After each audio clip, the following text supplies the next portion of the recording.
Welcome to Wife Cheating Story. I hope you have an enjoyable and relaxing time listening. Let's get started.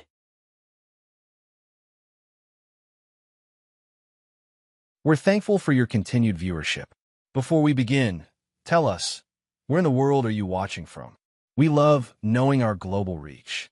Now, let's dive into today's story. Chapter 1. Foundations of Steel. Broderick Brody. Harlow had always been a man of precision. The house on Oak Ridge Drive stood as testament to that fact.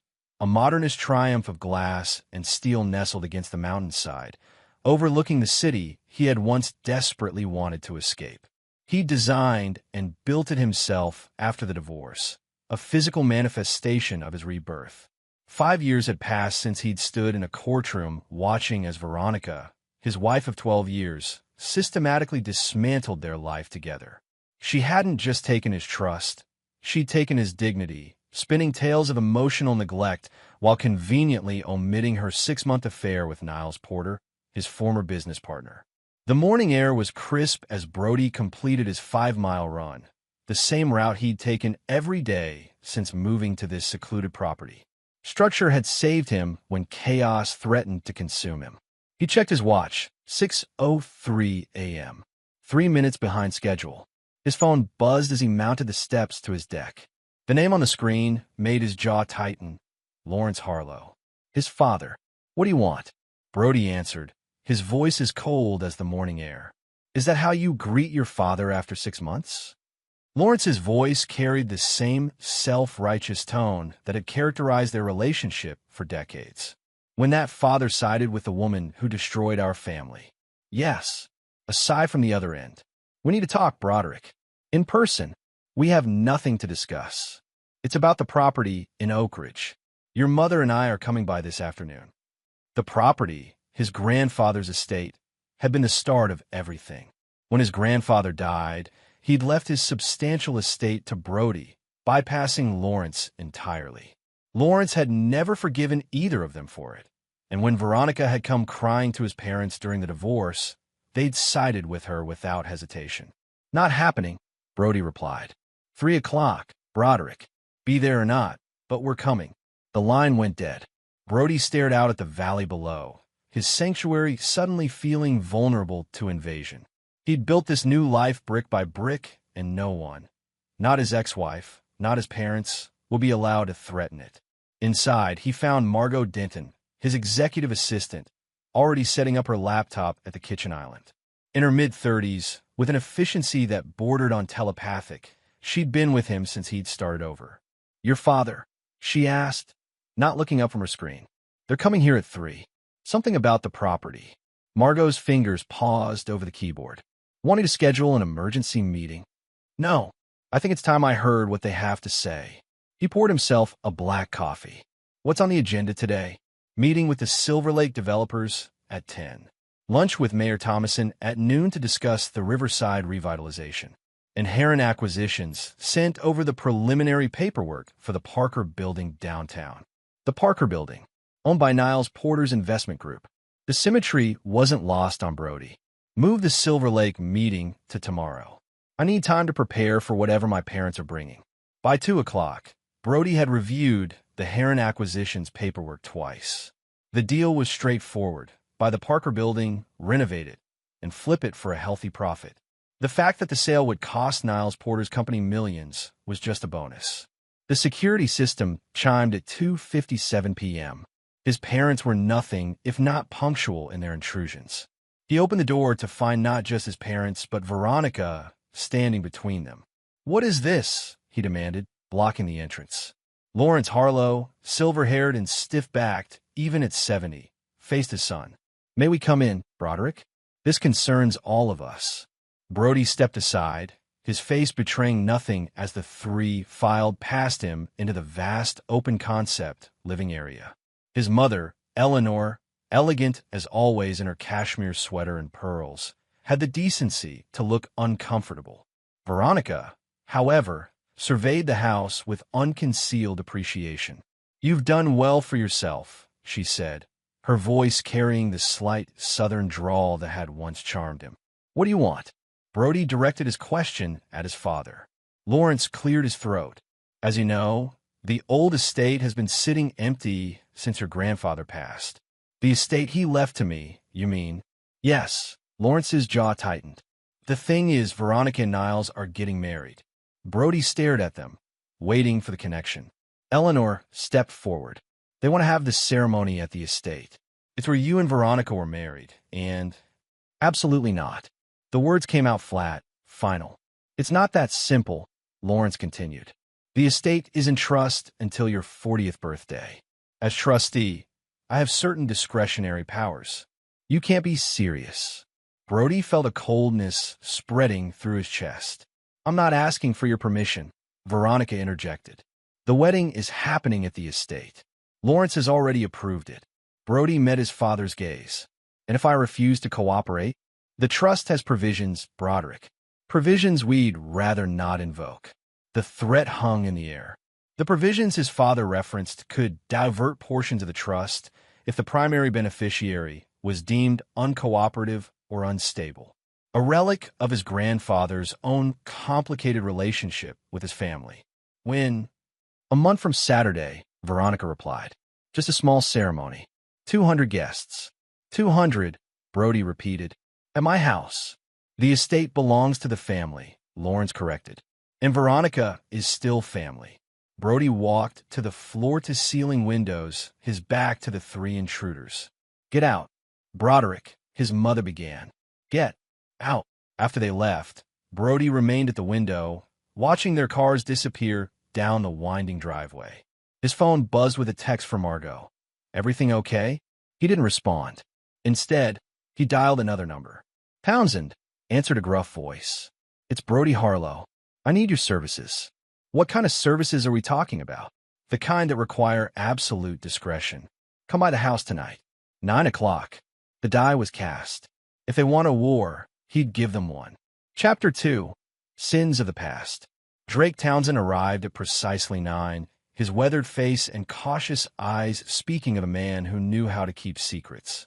Former military intelligence. Now a private investigator with connections in places most people didn't know existed. Drink, Brody offered, pouring himself 2 fingers of bourbon. Just water. I like to stay sharp. Townsend settled into a leather armchair. What's this about Harlow? Brody laid out the situation. His ex-wife's upcoming wedding, his father's manipulation of the trust, and the unwanted ceremony plan for his grandfather's estate.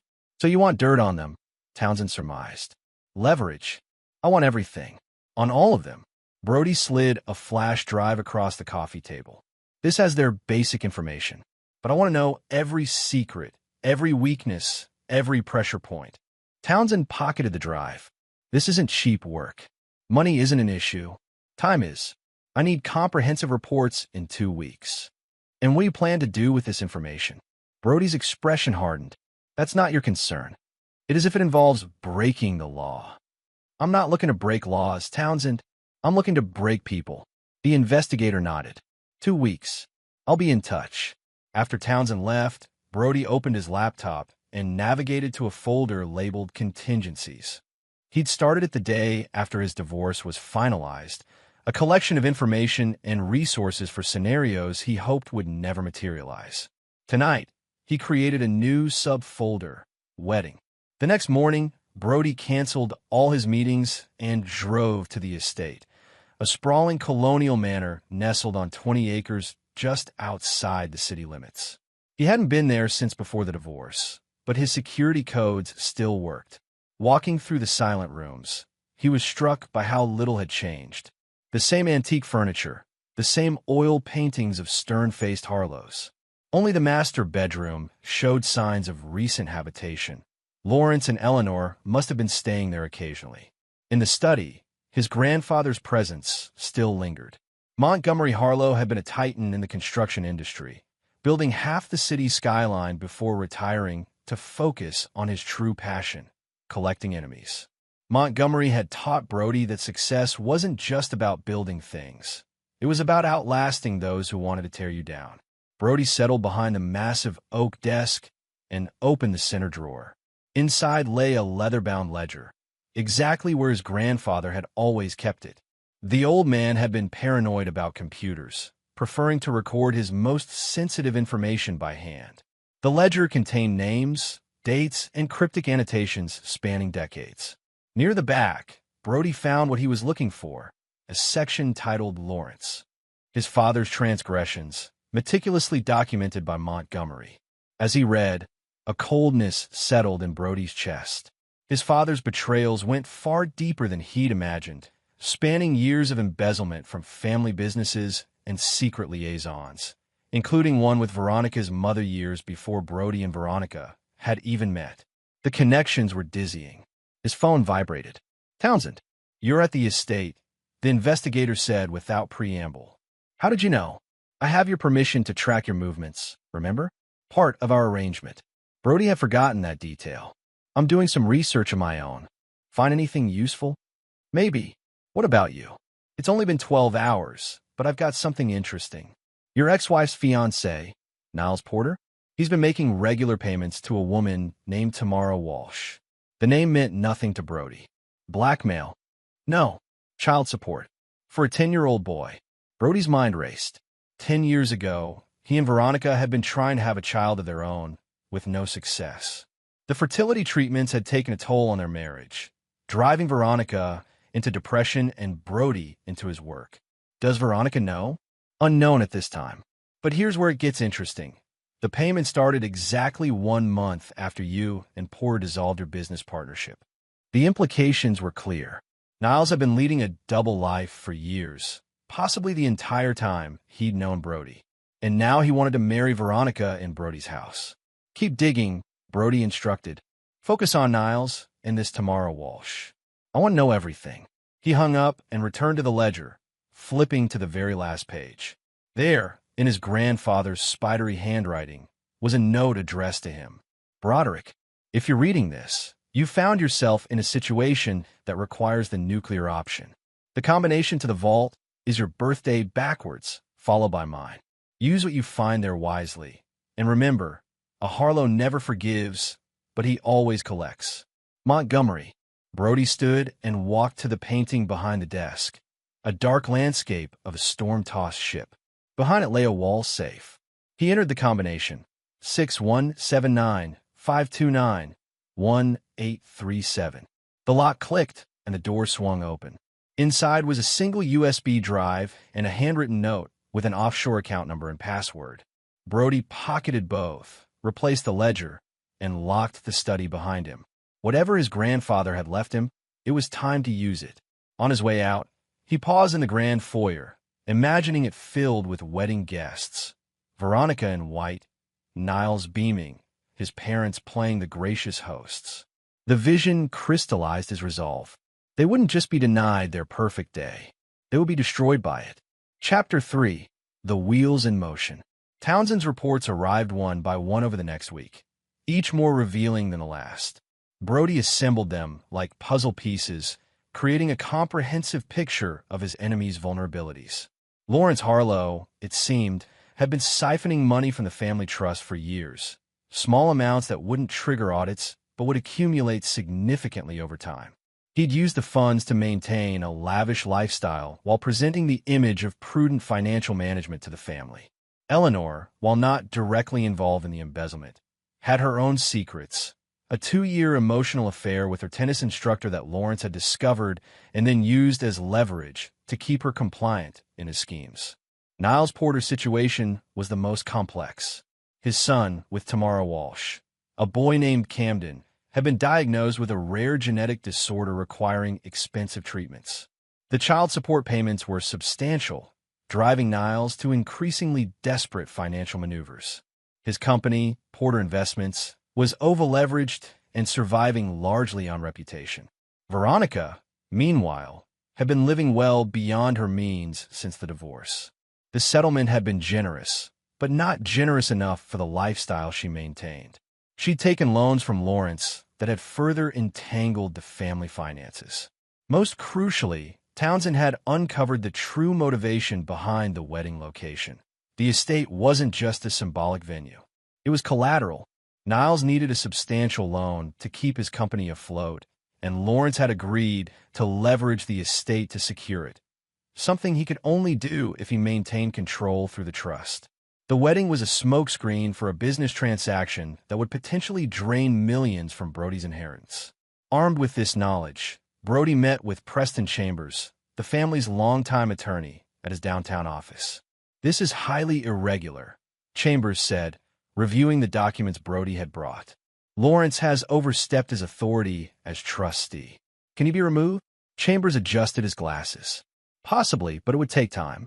The wedding is in 3 weeks. What if I appeared to cooperate?" Brody suggested. "Let them think I've accepted the situation while we prepare the legal challenge." "That could work. It would also give us time to document any further breaches of fiduciary duty." Brody nodded. "Draft the paperwork, but don't file anything yet. I'll let you know when to move." That evening, Brody called his father. "I've been thinking about our conversation," he said, injecting a note of resignation into his voice. "I don't like it, but I understand the estate technically belongs to the family." Lawrence's surprise was audible. "Well, I'm glad you've come to your senses. I have some conditions. I want to be involved in the planning. It's still my property, regardless of the trust." Of course, Lawrence agreed too quickly. "Veronica will be delighted." The next day, Brody met with Veronica at a cafe downtown. She arrived looking every inch the blushing bride-to-be, her blonde hair professionally styled, her engagement ring ostentatiously large. "I appreciate your change of heart," she said, stirring her latte. "It means a lot to Niles and me." "Let's be clear," Brody replied. "I'm doing this for my parents, not for you." Her smile faltered. "Always so direct. That was part of the problem, you know. One of many, apparently." He slid a folder across the table. "My conditions. I want to approve all vendors, all decorations, all security arrangements. Nothing happens on that property without my knowledge." Veronica scanned the document. "This is excessive. It's non-negotiable. Either I'm involved completely, or I fight this with everything I have." She studied him, trying to gauge his sincerity. "Fine, but no sabotage, Brody. This is important to me. I wouldn't dream of it." He signaled the waiter for the check. "One more thing. I want to meet with Niles." "Why?" "To clear the air. If we're going to make this work, old resentments need to be put aside." Veronica looked skeptical, but nodded. "I'll arrange it." 2 days later, Brody sat across from Niles Porter at an upscale steakhouse. Time had not been kind to his former partner. Stress had carved lines around his eyes, and his once athletic frame had softened. "This is unexpected," Niles said after they ordered. "I thought you'd fight the wedding location tooth and nail." "I considered it," Brody admitted. "But what would be the point?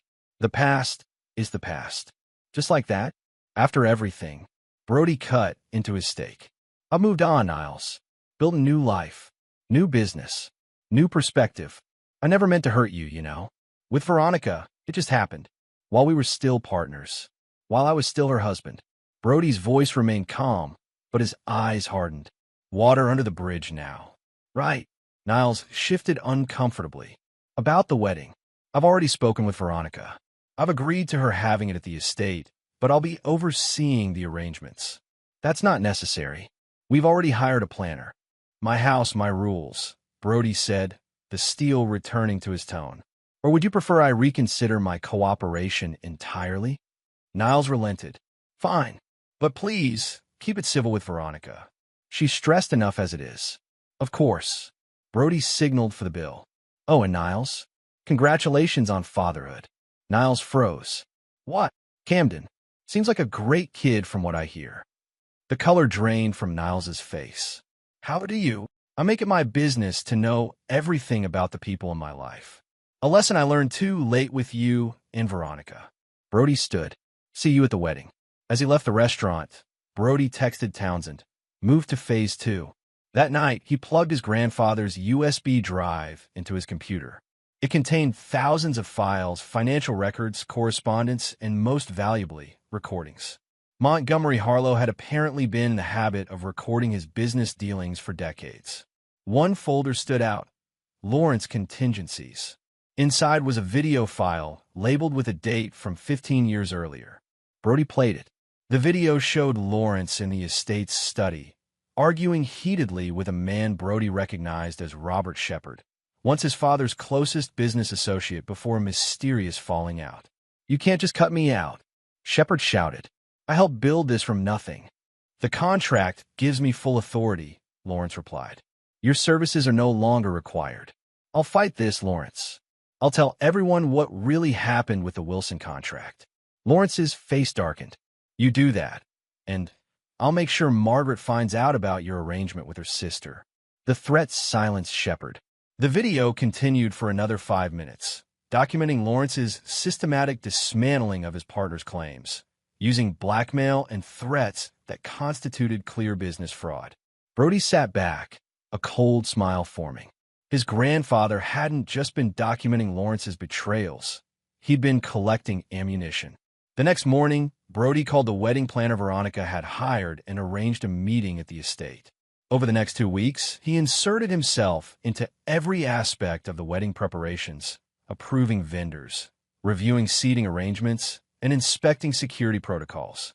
To all outward appearances, he was being remarkably cooperative, even generous. Veronica grew increasingly relaxed, believing his change of heart was genuine. Only Margot knew the truth. She'd been helping him coordinate with Townsend and another half-dozen specialists he'd hired for what they now simply called the event. "They're suspecting nothing?" she asked, reviewing the latest wedding timeline. "They're too focused on their own agendas to see the bigger picture," Brody replied. "Lawrence is fixated on the loan he plans to secure using the estate. Niles is desperate to save his company, and Veronica just wants her perfect day." "And what exactly happens when their perfect day arrives?" Brody showed her the detailed plan he'd developed. Her eyes widened as she read. "This is extreme," she said finally. "It's proportional. They tried to use my home, my inheritance, to fund their lies. Actions have consequences. Some might call this revenge. I call it justice. Are you with me or not?" Margot considered the question. She'd been with Brody through the darkest days after his divorce, had seen firsthand what Veronica and Niles's betrayal had done to him. She nodded slowly. "I'm with you. But be careful. Revenge has a way of consuming the avenger." Brody's phone chimed with a message from Townsend. "All assets in place. Ready when you are." 3 days before the wedding, Brody received a call from his mother. "Broderick." Eleanor's voice was strained. "I need to speak with you." "Alone?" They met at a quiet park the next morning. Eleanor looked tired, the carefully maintained facade of the perfect society wife showing cracks. "I want you to know," she began, "that I didn't agree with your father about the wedding. I told him it was wrong to force this on you. But you didn't stop him." "I couldn't." Her hands twisted in her lap. "There are things you don't understand about our marriage, about your father." "I understand more than you think, Mother." Brody's voice softened slightly. "I know about the tennis instructor. I know about the missing money from the trust." Eleanor paled. "Ow! It doesn't matter. What matters is what happens next." He leaned closer. "You have a choice to make. Either stand with Lawrence on Saturday, or stand with me." "What are you planning, Broderick?" "Justice. Nothing more, nothing less." Eleanor searched his face. "You're so like your grandfather. He never forgave either. He taught me well. Will I be implicated in whatever you're planning?" Brody stood. "That depends entirely on what you do on Saturday." As he walked away, Brody felt a momentary pang of guilt. His mother had been a secondary player in the betrayal, manipulated by Lawrence as much as anyone. But she had made her choices, and choices had consequences. The day before the wedding, Brody made his final preparations. The estate had been transformed for the ceremony. White chairs arranged on the rolling lawn, a flower-covered arch positioned to frame the sunset, twinkling lights strung through the trees. It was beautiful, perfect, exactly what Veronica had always wanted, and the ideal setting for what Brody had planned. That night, as he reviewed the final details with Townsend and Margot, his phone rang. "Veronica." "Cold feet," he answered. "I just wanted to thank you," she said, her voice slightly slurred, "for being so understanding. About everything. Don't mention it." "I mean it, Brody. You could have made this impossible. Instead, you've been almost supportive. Get some sleep, Veronica. Big day tomorrow." "Do you ever think about what went wrong with us?" she asked suddenly. "No," he lied. "I don't." After hanging up, he turned to his companions. "Everyone clear on their roles tomorrow?" They nodded. Then let's get some rest. Tomorrow will be a day to remember. Chapter 4. The Wedding Planner. The morning of the wedding dawned clear and bright, as if the universe itself approved of what was to come. Brody arrived at the estate early, before any of the vendors, and made a final inspection of the grounds. In the kitchen, he found Preston Chambers waiting with a stack of legal documents. Everything's prepared, the attorney reported. Filed and ready to be executed on your signal. Good. What about the other matter? Chambers handed over a sealed envelope. The judge signed the order this morning. It becomes effective the moment you say the word. Brody tucked the envelope into his inside jacket pocket. Thank you, Preston, for everything. I served your grandfather for 30 years, the older man replied. He would approve of what you're doing, even the parts that skirt the law. Chambers smiled thinly, especially those parts. As the attorney left, the first of the vendors arrived, the catering team, followed by the florists making last-minute adjustments to their elaborate arrangements. Brody greeted each with practiced congeniality, the gracious host preparing for his ex-wife's wedding. At noon, Niles Porter arrived with his groomsmen. He looked tense, his smile forced as he nodded to Brody. Everything looks amazing, he said, surveying the transformed grounds. Only the best for my ex-wife and former business partner, Brody replied with a smile that didn't reach his eyes. The bridal suite is prepared upstairs. Your room is down the hall from it. Thanks. And Brody, I really do appreciate this. I know it can't be easy. Water under the bridge. Brody repeated his mantra. Oh, one thing. There's been a slight change to the seating arrangement. I've moved the Walsh family to the front row on your side. Niles went rigid. What did you say? Tamara and Camden Walsh. They are RSVP'd yesterday. I assumed you'd want them close. Brody, what the hell are you doing? Niles hissed, grabbing Brody's arm. Brody looked pointedly at Niles's hand until he released his grip. I'm just accommodating all the guests. Isn't that what a good host does? They weren't invited. Really? That's odd, because I have their acceptance right here. Brody produced an RSVP card from his pocket. Don't worry, I've handled everything. They're even staying in the guest house tonight. Niles's face had gone ashen. You need to uninvite them. Now, I'm afraid that's impossible. The caterers have already accounted for them. Brody checked his watch. Shouldn't you be getting ready? Veronica will be here in an hour. As Niles stormed off, Townsend approached from the garden. The Walsh family has arrived. They're settling into the guest house now, and they understand their role. Completely. Tamara was surprisingly amenable once I explained what Porter has been doing with the trust fund he set up for Camden, which is draining it. The boys' medical treatments are being covered by state assistance, while Porter has been using the trust fund to shore up his failing company. Brody nodded. Make sure they're comfortable and visible during the ceremony. At 1 o'clock, Veronica arrived with her bridal party. She looked radiant, her nervousness masked by excitement as she swept into the house, barely acknowledging Brody. Everything is just as we planned, the wedding planner assured her, leading the group upstairs. Everything is just as I planned, Brody murmured to himself. The guests began arriving at 2, filling the rows of white chairs on the lawn. Lawrence and Eleanor greeted them, playing the roles of proud parents of the bride. Though Eleanor's smile seemed strained, her eyes occasionally darting to Brody with unspoken questions. At 2:30, Brody received a text from Margot. Phase 1 complete. Packages delivered. He responded, initiate Phase 2. By 3 o'clock, the garden was filled with 200 elegantly dressed guests.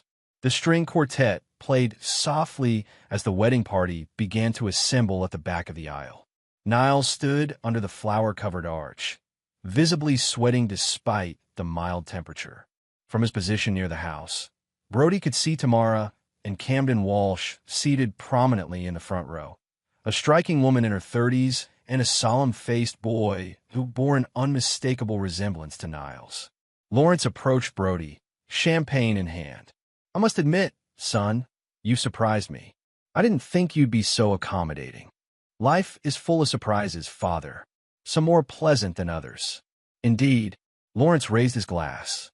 To new beginnings and fitting ends. Brody clinked his water glass against the champagne flute. The music changed, signaling the start of the ceremony.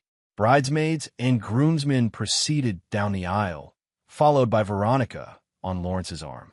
She was stunning in her designer gown, her smile radiant as she approached her soon-to-be husband. Just as they reached the arch, Brody slipped away, entering the house through a side door.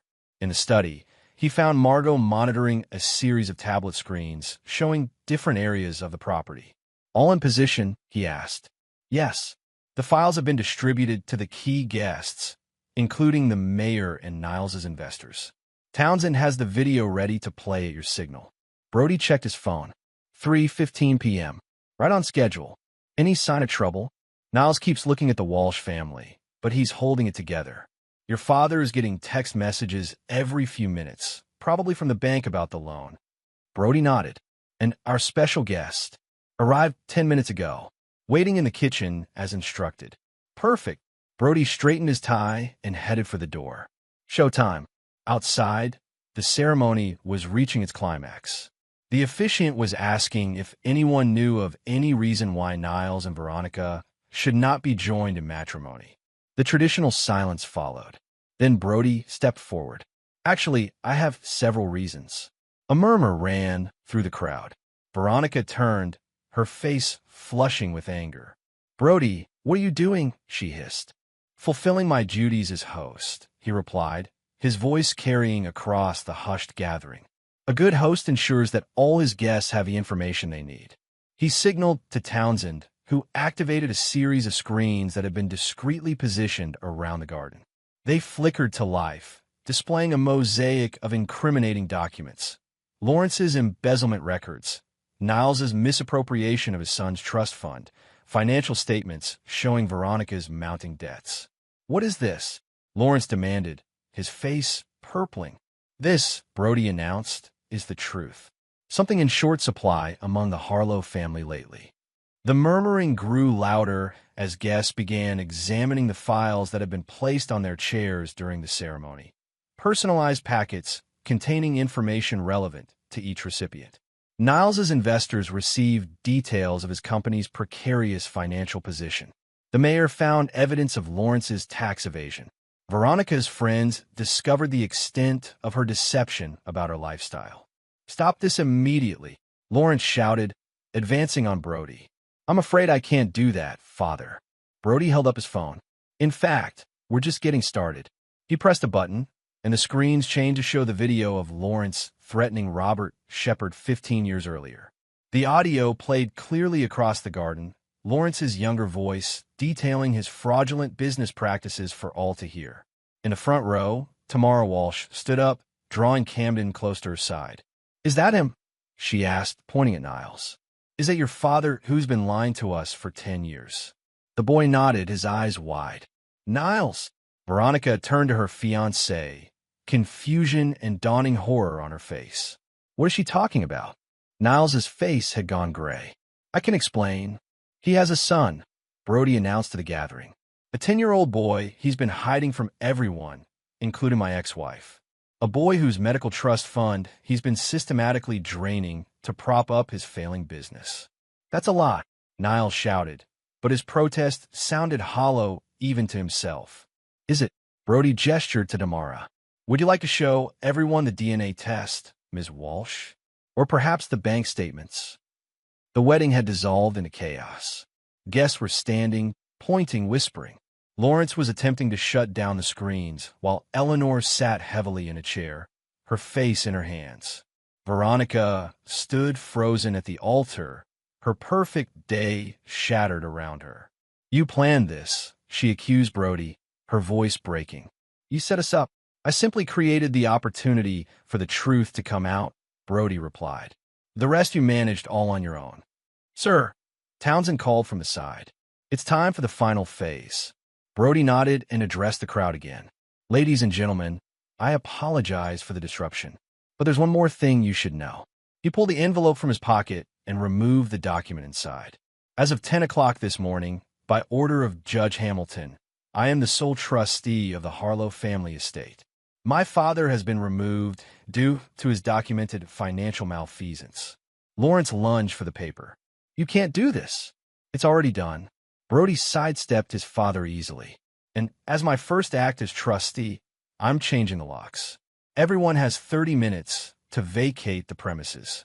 Security personnel emerged from various positions around the garden, forming a perimeter.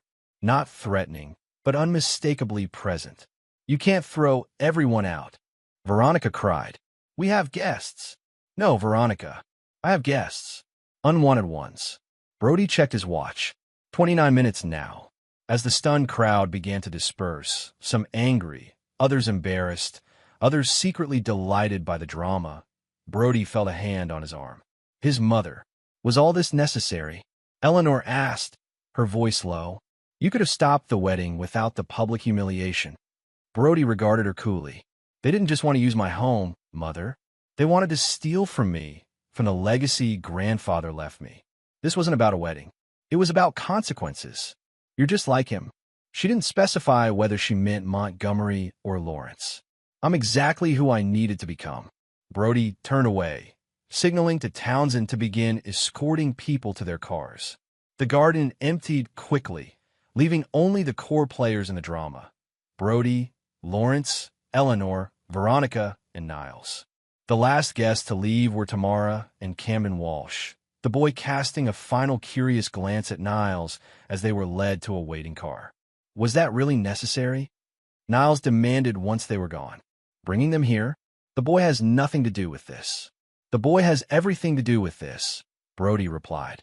He's the living proof of your character, or lack thereof. I've supported him his entire life. With money, perhaps. Never with your name or your presence. Brody turned to Veronica. Did you know about Camden?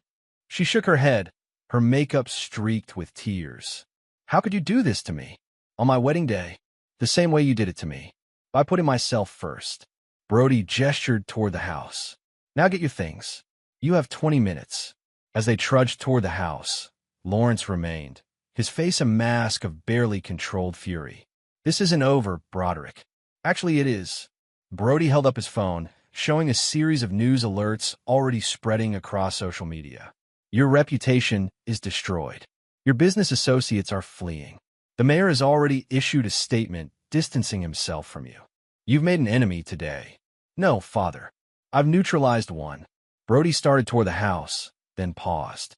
Oh, and don't bother trying to access any of your accounts tomorrow. They've been frozen pending investigation. The look of shock on Lawrence's face was worth everything it had cost to arrange the necessary financial holds. Brody left him standing alone on the lawn, surrounded by the debris of the failed wedding, scattered flowers, abandoned programs, half-empty champagne glasses. Inside, Veronica was gathering her things from the bridal suite, her bridesmaids having fled at the first sign of scandal. When Brody appeared in the doorway, she rounded on him. You could have just said no to the wedding, she spat. You didn't have to destroy us. When you came to my house with my parents, demanding to use my property for your wedding to my former partner, what did you think would happen? Brody leaned against the door frame. I would just roll over and take it? After everything. I thought you'd moved on, that you'd built this new, successful life and left the past behind. I'd have built a new life. But I never forgot who took the old one from me. Brody checked his watch. 15 minutes. As he turned to leave, Veronica called after him. He doesn't love me, does he? Niles. Brody paused. I don't think Niles Porter loves anyone but himself. That's something we both learned too late. In the main hall, Niles was arguing with Townsend, demanding the return of his phone, which had been deactivated upon his arrival as part of the security protocol. Your phone is in your car, Brody informed him, along with some interesting news about Porter Investments. Seems the board has called an emergency meeting for tomorrow morning. Niles went still. What have you done? I simply made sure your investors received accurate information about the company's finances. Information you've been concealing from them. Brody smiled coldly. It's called transparency, Niles. Something you should have practiced years ago. You've ruined me. No, you ruined yourself. I just made sure everyone knew about it. Brody gestured to the door. Your time is up. Get out of my house. As Niles slunk away, Lawrence and Eleanor descended the stairs, their overnight bags in hand. Lawrence's face was set in stone, but Eleanor's held a hint of something else. Regret, perhaps, or resignation. I hope you're satisfied, Broderick, Lawrence said. You've torn this family apart. You did that years ago, Brody replied. I'm just settling accounts. Eleanor stepped forward, placing a hand on Brody's cheek. Whatever we did to you, we're still your parents. Biology isn't destiny, Mother. Actions define family, not blood. He gently removed her hand. Goodbye. As they left, Margot emerged from the study. They're all gone. Security is changing the locks now. Brody nodded, suddenly feeling the weight of the day. And the other arrangements? In progress. The financial holds will take effect at midnight. The press release goes out at 9 tomorrow morning. And Judge Hamilton has scheduled a hearing for next week to formalize your control of the trust. Good. Brody walked to the windows overlooking the garden, now being dismantled by the staff. What about our special guest? Still waiting in the kitchen. She's been quite patient. Send her in. A moment later, Brody heard footsteps behind him. He turned to find a slender woman in her 60s with silver-streaked dark hair and knowing eyes. Catherine, he greeted her. Thank you for coming. Catherine Shepard, Robert Shepard's widow, nodded. I wouldn't have missed it. Robert would have loved seeing Lawrence finally face consequences. He waited too long to fight back. Yes, he did. She studied Brody's face. You're not making the same mistake. No, but the fight isn't over yet. Catherine smiled. Then it's a good thing you have allies. She handed him a flash drive. Everything Robert documented over the years. Use it well. Brody pocketed the drive. I will. As Catherine left, Brody remained at the window, watching as the last traces of the wedding were cleared away. The sun was setting, casting long shadows across the lawn where, hours earlier, his enemies had gathered to further exploit him. They had come expecting a wedding. Instead, they had witnessed an execution, the systematic dismantling of their plans, their reputations, their futures. And Brody was just getting started. Chapter 5. The Aftermath. The morning after the wedding disaster, Brody sat in his downtown office, watching the fallout unfold on multiple screens. Porter Investments' stock had plummeted 30% in pre-market trading. The mayor had issued a statement distancing himself from Lawrence Harlow. Social media was ablaze with eyewitness accounts from wedding guests, each more dramatic than the last. Margot entered with 2 coffees, setting one on his desk. The judge called. He wants to move the hearing up to tomorrow. Good. The sooner I have full legal control, the better. There's something else. She hesitated. Veronica has been trying to reach you. She's called 6 times this morning. Brody considered this. What does she want? She wouldn't say, just that it's urgent. He tapped his fingers on the desk. Set up a meeting. Neutral ground. That cafe near the courthouse. Are you sure that's wise? No, but I'm curious. He turned back to the screens. What about Lawrence? Nothing directly from him, but his attorney reached out to Preston. They're talking settlement already. No settlements. No compromises. Brody's voice hardened. He tried to steal from me. He gets nothing. Margot nodded, making a note. The Walsh family checked out of the hotel this morning. Tamara asked me to thank you. For what? For the college fund you set up for Camden. That was unexpected. Brody shrugged. The boy is innocent in all this. He shouldn't suffer for his father's sins. Margot studied him. Sometimes you surprise me, Brody. Don't get sentimental. It was strategic. Securing Tamara's continued cooperation might be valuable. Of course. But her small smile suggested she didn't entirely believe his explanation. After she left, Brody accessed the security feeds from the estate. The grounds were quiet now, all evidence of the aborted wedding removed. He switched to the interior cameras, watching as the security team continued their sweep for any surveillance devices Lawrence might have planted. His phone buzzed with a text from Townsend. Movement on the Porter front. Board voted this morning. He's out. Brody allowed himself a small smile. Niles had built his company on charm and connections, with a healthy dose of financial sleight of hand. Without those things, he was nothing. At noon, Brody arrived at the cafe to find Veronica already waiting, a far cry from the radiant bride of yesterday. Her eyes were shadowed, her posture defeated. Thank you for meeting me, she said as he sat down. You have 10 minutes. What's so urgent? She pushed a folder across the table.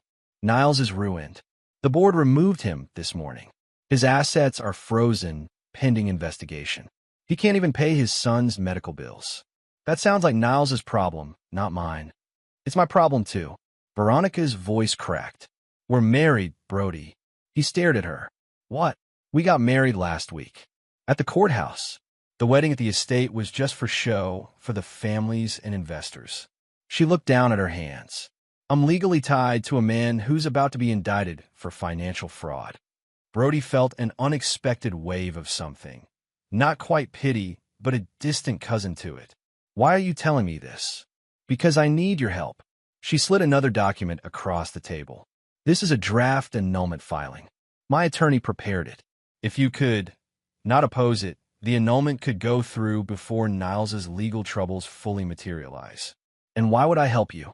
Because despite everything, we were married for 12 years. Because you loved me once. Brody studied the document. An annulment requires grounds. What are you claiming? Fraud. Veronica's laugh was bitter.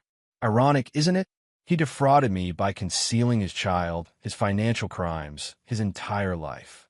And if I help you, then I disappear. From this city, from your life. Completely. Brody considered the offer. Veronica free from Niles served no strategic purpose, but her disappearance would be a clean break for all involved. I'll need something in return, he said finally. What? A full accounting of every conversation you had with my parents during and after our divorce. Every promise they made, every plan they discussed.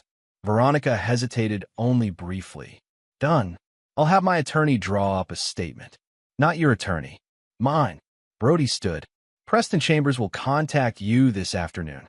You'll tell him everything, under oath and on video. And then you'll support the annulment? I won't oppose it. That's all I'm offering. She nodded, relief evident in her posture. Thank you, Brody. Don't thank me. This isn't kindness. It's efficiency. He buttoned his jacket. One last thing. Was any of it real? Us. Veronica's eyes met his, and for once, he saw no calculation there. The beginning was. Before the pressure, before the fertility treatments, before everything got so complicated. She sighed. We made each other worse, Brody. Some people do that to each other, even when they don't mean to. He nodded once, accepting the assessment. Goodbye, Veronica. The next day, Brody stood before Judge Hamilton. The final documentation, transferring full control of the trust to him, spread across the table. Mr. Harlow, the judge said, the evidence of your father's mismanagement is compelling. But I must ask, are you certain you wish to proceed with criminal charges? Family matters are often better resolved privately. With respect, Your Honor, this stopped being a family matter when my father attempted to defraud me of my inheritance. Brody's voice was steady. There must be consequences. The judge sighed. Very well. The trust is officially transferred to your control, with all previous trustees removed. The criminal referrals will proceed accordingly. As Brody left the courthouse, he found Catherine Shepard waiting on the steps. It's done, she asked. The first part, yes. Lawrence will face charges next week. Brody fell into step beside her. Your husband would have appreciated the symmetry. Robert always said Lawrence would destroy himself eventually. Catherine's smile was sad. He just didn't live to see it. About that, I've been reviewing the circumstances of your husband's death. The car accident that killed him. Brody chose his words carefully. There are inconsistencies in the police report. Catherine stopped walking. What are you saying? I'm saying that Lawrence Harlow's vindictiveness might extend further than financial sabotage. He handed her a folder. Townsend found these photos in my grandfather's files. They were taken the day before the accident. Catherine's hands trembled as she opened the folder, revealing pictures of Lawrence meeting with a man later identified as the mechanic who had worked on Robert Shepard's car just before the fatal crash. I always suspected, she whispered, but I could never prove it. We can now. Brody's voice was gentle but firm. If you're willing. She squared her shoulders. What do you need from me? A statement. Your suspicions at the time. Any odd behavior from Lawrence after Robert's death. And then we add it to the case building against him. Brody's expression darkened. He won't just lose his reputation and his money. He'll lose his freedom. That evening, Brody met Townsend at a quiet bar downtown. The investigator looked tired but satisfied. Porter's been formally charged, he reported. Securities fraud, wire fraud, tax evasion. He's looking at 20 years, minimum. And Lawrence? The DA is reviewing the evidence now, including the new material about Shepard's death. It's circumstantial, but compelling when viewed alongside everything else. Brody nodded. And my mother? Townsend hesitated. She's cleared out her personal accounts. Purchased a ticket to France. Leaves tomorrow morning. Let her go. She was more victim than perpetrator. Brody sipped his whiskey. What about you? Ready for a vacation after all this? Maybe, though I get the feeling your war isn't over yet. The major battles are won. What remains is mopping up operations. Brody smiled thinly. I've learned that vengeance is best served over time, in carefully measured doses. Later that night, as Brody stood on the deck of his mountain home, overlooking the city lights below, he felt a strange hollowness. The satisfaction of his revenge was real, but transient. In its wake came questions. What would Montgomery Harlow have thought of his grandson's actions? Not the vengeance itself. His grandfather would have approved of that, but the totality of it. The ruthlessness. The collateral damage. His phone buzzed. A text from an unknown number. It's Tamara Walsh. Camden's asking about you. About what happens next. Brody stared at the message, unsure how to respond. The boy, innocent in all this, yet forever marked by the sins of his father. What had happened next for children caught in the crossfire of adult betrayals? Before he could formulate a reply, another message came through. He wanted me to thank you for the college fund and for telling the truth about his dad. Something tightened in Brody's chest. Tell him the truth is always worth fighting for, he replied, even when it hurts. He pocketed the phone and turned back toward the house. There was still work to be done. The estate needed attention now that it was fully his. His business required refocusing after weeks of distraction. And there were still threads of his revenge to manage, ensuring Lawrence's prosecution proceeded, monitoring Niles's legal troubles, verifying Veronica's departure from the city. But tonight, he would allow himself this moment of quiet reflection. Tomorrow, the battle would continue. Chapter 6, The Reckoning. 1 month after the wedding debacle, Brody sat in the gallery of courtroom 302, watching as Lawrence Harlow stood to receive his sentence. The trial had been swift, the evidence overwhelming. Financial fraud, tax evasion, conspiracy to commit fraud, and most damning of all, evidence suggesting his involvement in Robert Shepard's death. Lawrence's attorney had fought for leniency, citing his client's age and community standing. The prosecutor had countered with evidence of decades of ruthless behavior, of lives systematically destroyed through Lawrence's machinations. The judge's expression was grave as he spoke. Lawrence Harlow, you have betrayed not only your family's trust, but the trust of this community. The court sentences you to 20 years imprisonment, with no possibility of parole for 12 years. A murmur ran through the courtroom. Lawrence's face drained of color as the bailiff approached to take him into custody. Your Honor, Lawrence called out desperately, my son. This was all his doing, a vendetta to destroy me. The judge's gaze shifted to Brody, who maintained his composure. Mr. Harlow, your son provided evidence of your crimes. He did not commit them for you. The gavel came down. Court is adjourned. As Lawrence was led away, he locked eyes with Brody. No words were exchanged, but none were needed. The final battle between father and son had been fought and decided. Outside the courthouse, Catherine Shepard waited, a black umbrella shielding her from the light rain. It's done, Brody told her, joining her under the umbrella. 20 years, she mused. Robert's been gone 15. He won't live to see Lawrence free again. No, he won't. Brody offered his arm. Can I drive you home? Actually, I was hoping we could talk about what comes next. They found a quiet cafe near the courthouse. Catherine stirred her tea thoughtfully before speaking. You've won, Broderick. Lawrence is imprisoned. Niles is ruined. Veronica is gone. She studied his face. What will you do now? Rebuild, he said simply. The estate needs work. My company has project pending. Life goes on. Without family, without connection. Brody's jaw tightened. I have connections. Business associates. Colleagues. That's not what I mean, and you know it. Catherine's voice was gentle but firm. Revenge is a powerful motivator, but a poor foundation for a life. I'm not looking for advice on how to live, Catherine. No, but perhaps you need it anyway. She reached into her handbag and withdrew an envelope. This arrived for me yesterday. From Eleanor. Brody stiffened.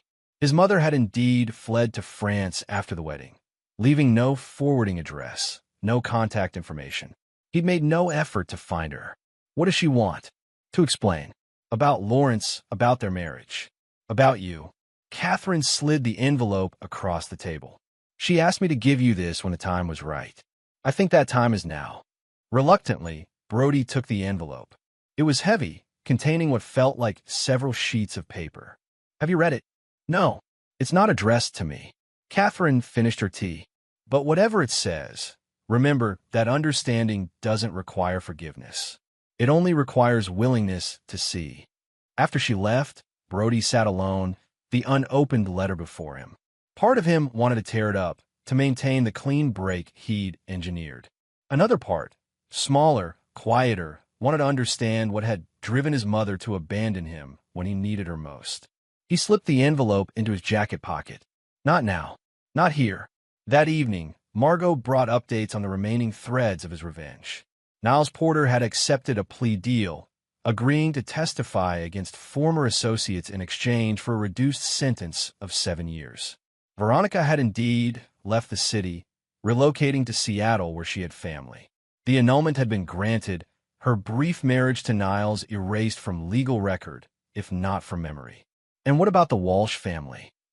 Brody asked. Tamara found a new specialist for Camden using the funds you provided.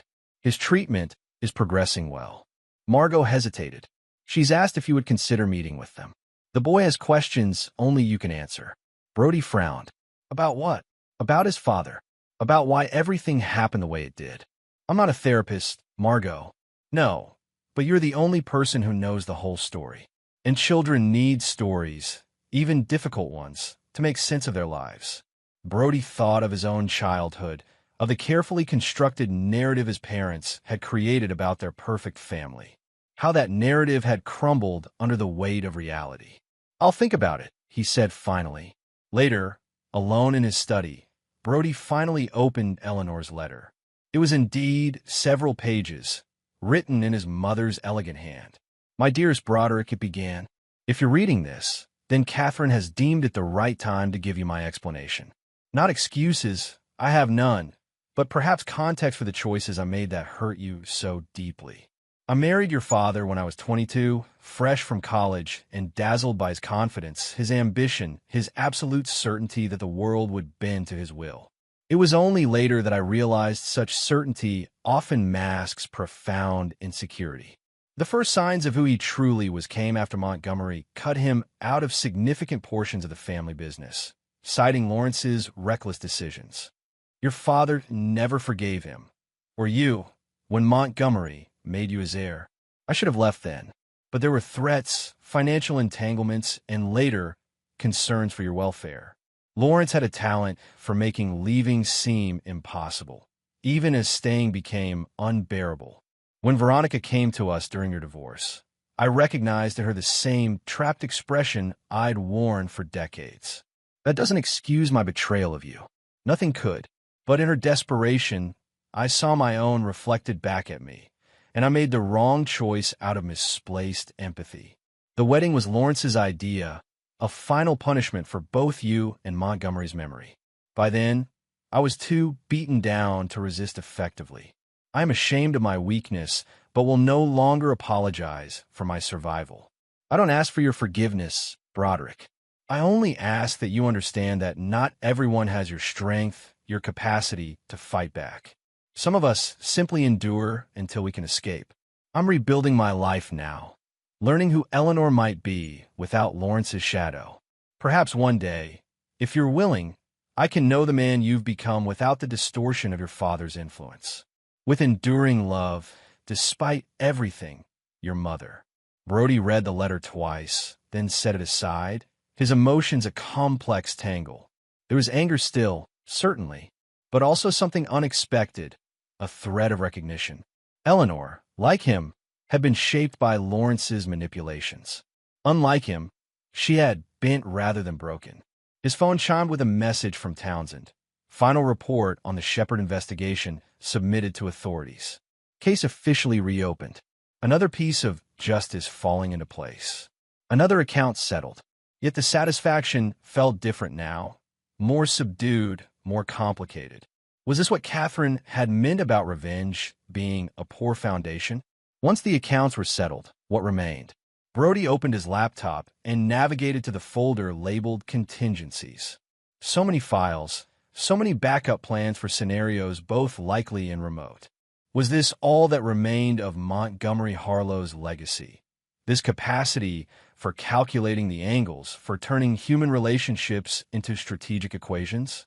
On impulse, he created a new folder, Reconstruction. Inside, he placed a single document, a business proposal for a foundation to support children with rare genetic disorders, with Camden Walsh as its first beneficiary. It wasn't forgiveness. Brody Harlow didn't forgive betrayal. But perhaps there was a middle path between vengeance and absolution, a space where understanding could exist without surrender, where new structures could rise from the ashes of the old. The next morning, Brody called Tamara Walsh. "I understand Camden has questions," he said without preamble. "I'm willing to meet with him." "He'll be glad to hear that," Tamara replied. "When?" "This weekend. At the estate." Brody paused. "There's something else. I'm establishing a foundation for children with conditions like Camden's. I like your input on how it should operate." The silence on the other end stretched for several seconds. "Why?" Tamara finally asked. "Why do this for us?" "Not for you," Brody corrected. "For Camden. And for others like him." "But why?" "After everything." "Because building is harder than destroying," Brody interrupted. "And I need to remember how to build." After hanging up, Brody stood at his office window, looking out over the city. His father was in prison. His former partner was disgraced. His ex-wife had vanished to a new life. The revenge was complete, the ledger balanced. Yet he remained, holding the empty chalice of victory, facing the vastness of what came next. The estate needed restoration. The foundation needed structure. Camden needed answers. And Brody Harlow, the man who had orchestrated the perfect revenge, needed a new blueprint for the life that remained. Chapter 7. The Invitation. 6 months after Lawrence Harlow's sentencing, the Harlow estate was transformed. Gone were the formal gardens and stuffy interiors that had characterized the property for generations. In their place stood a more organic landscape and modernized living spaces that blended the home's historic character with contemporary design. Brody walked the grounds with Camden Walsh, pointing out the changes. At 11, the boy was slight for his age, a side effect of his treatments, but his mind was sharp and his questions perceptive. "Did you hate living here when you were a kid?" Camden asked, skipping a stone across the redesigned pond. "Not hate," Brody considered, "but I never felt it was truly home. More like a museum I wasn't allowed to touch. That's how it feels in my dad's apartment. When I visit." Camden's visits to Niles in prison were monthly, arranged by Brody through his attorneys. The boy deserved to know his father, even if that father was deeply flawed. "And how does it feel here?" Brody asked. Camden thought for a moment. "Bigger. Not just the space. Like there's room to be, whatever." Brody nodded, understanding precisely what the boy meant. In the months since establishing the Camden Walsh Foundation, he'd spent considerable time with Tamara and her son. What had begun as a strategic move, a public redemption narrative to counterbalance his ruthless takedown of Lawrence and Niles, had evolved into something more complex. Not friendship, exactly, but connection. A mutual recognition of damage survived, of resilience forged through adversity. As they rounded the corner toward the main house, Margot approached, tablet in hand. "The contractor called about the guest house renovations," she reported. "They need decisions on the accessibility features by Friday." "Tell them to implement all of them," Brody replied. "The foundation retreat is scheduled for December, and several of the families have children in wheelchairs." "Will do." Margot smiled at Camden. "Your mom called. She's finished at the doctor's office and is heading back now. Can I show her the treehouse before we leave? Camden asked Brody. Of course. It's your treehouse, after all. As Camden ran ahead, Margot fell into step beside Brody. Preston called. The last of the civil suits against Porter Investments has been settled. The company is being dissolved. And the employees? As you requested, the foundation has offered positions to those not implicated in the fraud. 15 have accepted so far. Brody nodded. Another debt paid, this one to the innocent casualties of his revenge against Niles. There's something else, Margot added, her tone shifting. A letter arrived from France this morning. Brody stopped walking. My mother. Yes. And she's not just writing this time. Margot handed him an ivory envelope. She's coming back to the States. Next month. Brody turned the envelope over in his hands, but didn't open it. Since receiving Eleanor's first letter, they had exchanged sporadic correspondence.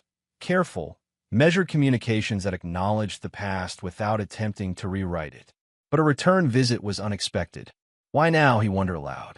Perhaps you should read the letter, Margot suggested gently. Before he could respond, his phone rang. Townsend. We've found her, the investigator said without preamble. Veronica? Brody asked, moving away from Margot for privacy. Not exactly in Seattle anymore. She's in Portland. And she's not alone. Explain. She's pregnant. About 7 months along, from the looks of it. Brody felt a cold shock run through him. Niles. Timeline fits. But there's more. She's been meeting with a literary agent. Word is she's shopping a memoir. All about her marriage to you, the affair with Porter, and the dramatic showdown at the wedding. A book, Brody said flatly. She wants to cash in on the scandal. Appears that way. My source says the working title is Collateral Damage. Life in the crossfire of powerful men. Keep monitoring the situation.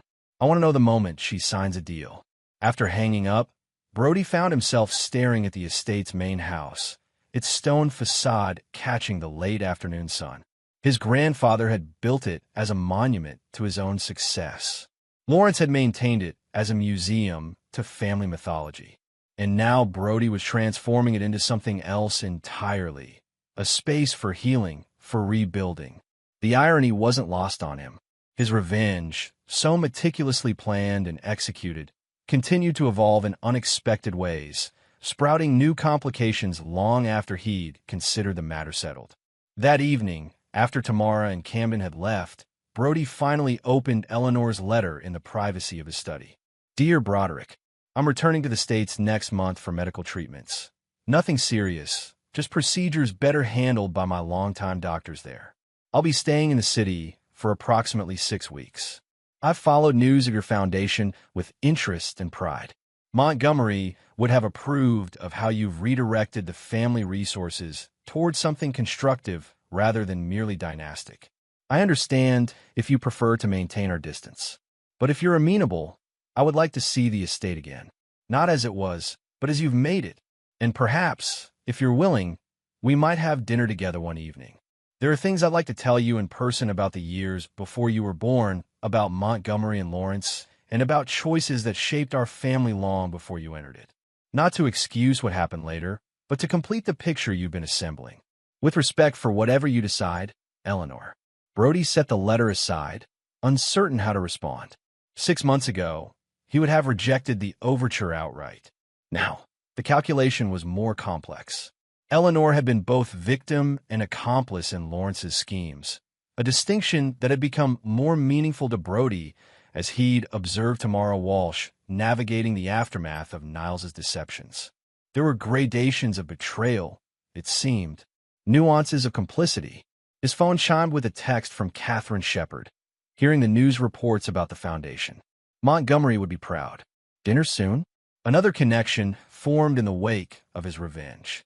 Catherine had become something of a mentor, her perspective shaped by her own experience with Lawrence's vindictiveness, yet untainted by family entanglements. Next week, he replied, there have been developments. The following morning, Brody met with Preston Chambers at the attorney's downtown office. The wood-paneled space hadn't changed in 30 years, a constant in the shifting landscape of Brody's life. So Veronica plans to publish her story. Preston summarized after Brody explained Townsend's findings. Can we stop it legally? Probably not, unless she includes demonstrable falsehoods. Brody steepled his fingers. But we can certainly make it less attractive to publishers. How so? By controlling the narrative. Brody stood, pacing the office. The foundation has garnered positive press. My rehabilitation of the estate has been well received. What if we accelerate the next phase? Preston raised an eyebrow. The Medical Research Center? Exactly. We announce it now, with a major funding commitment and high-profile partnerships. The heartwarming story of Broder Harlow's redemption drowns out whatever version of events Veronica is peddling. Cynical but effective, Preston noted. However, it puts you back in the public eye just as Eleanor is returning. Are you prepared for that convergence? Brody paused. You knew about my mother's plans? She consulted me about the legal implications of her return, given Lawrence's conviction. Attorney-client privilege prevented me from mentioning it.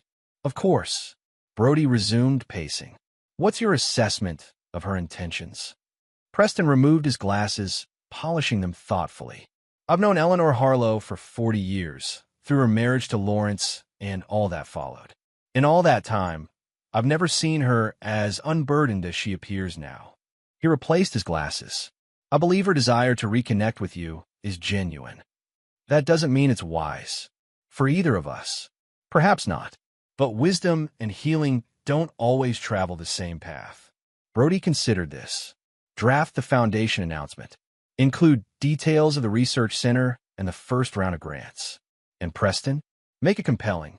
The kind of story that makes Veronica's memoir look petty by comparison. As he left the attorney's office, Brody found himself thinking about the concept of narrative control, how it had been at the center of his revenge all along. Lawrence had controlled the family narrative for decades, casting himself as the rightful heir to Montgomery's legacy. Niles had controlled the narrative of his company, hiding its financial instability. Veronica had controlled the narrative of their marriage's demise, positioning herself as the victim. Brody's revenge had been, at its core, about wresting that control away from them, about exposing the truth beneath their carefully constructed stories. Now Veronica was attempting to reclaim that control through her memoir, and Brody found himself responding in kind, crafting a counter-narrative of redemption and philanthropy. When did it end? This battle for who got to tell the story? Back at his office, he found an unexpected visitor waiting, Tamara Walsh. This is a surprise, he said, gesturing her into his private office. Is Camden all right?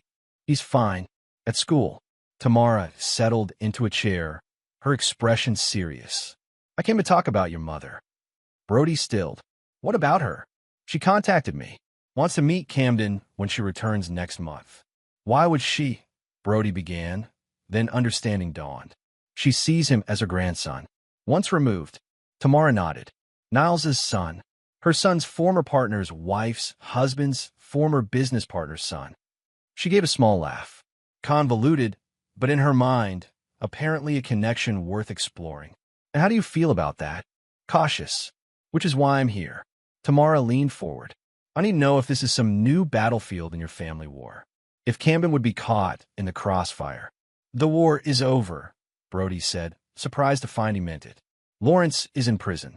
Niles is paying his debt to society. Whatever Eleanor wants with Camden, it's not about revenge. But you're still not sure if you'll see her yourself when she returns. It wasn't a question. Brody matched her directness. No, I'm not. Can I offer some unsolicited advice? Tamara didn't wait for permission. Forgiveness is overrated. Trust is earned. But closure? Closure is necessary. Meaning see her. Hear what she has to say. Then decide what role, if any, she has in your life going forward. Tamara stood. Your foundation has changed Camden's life.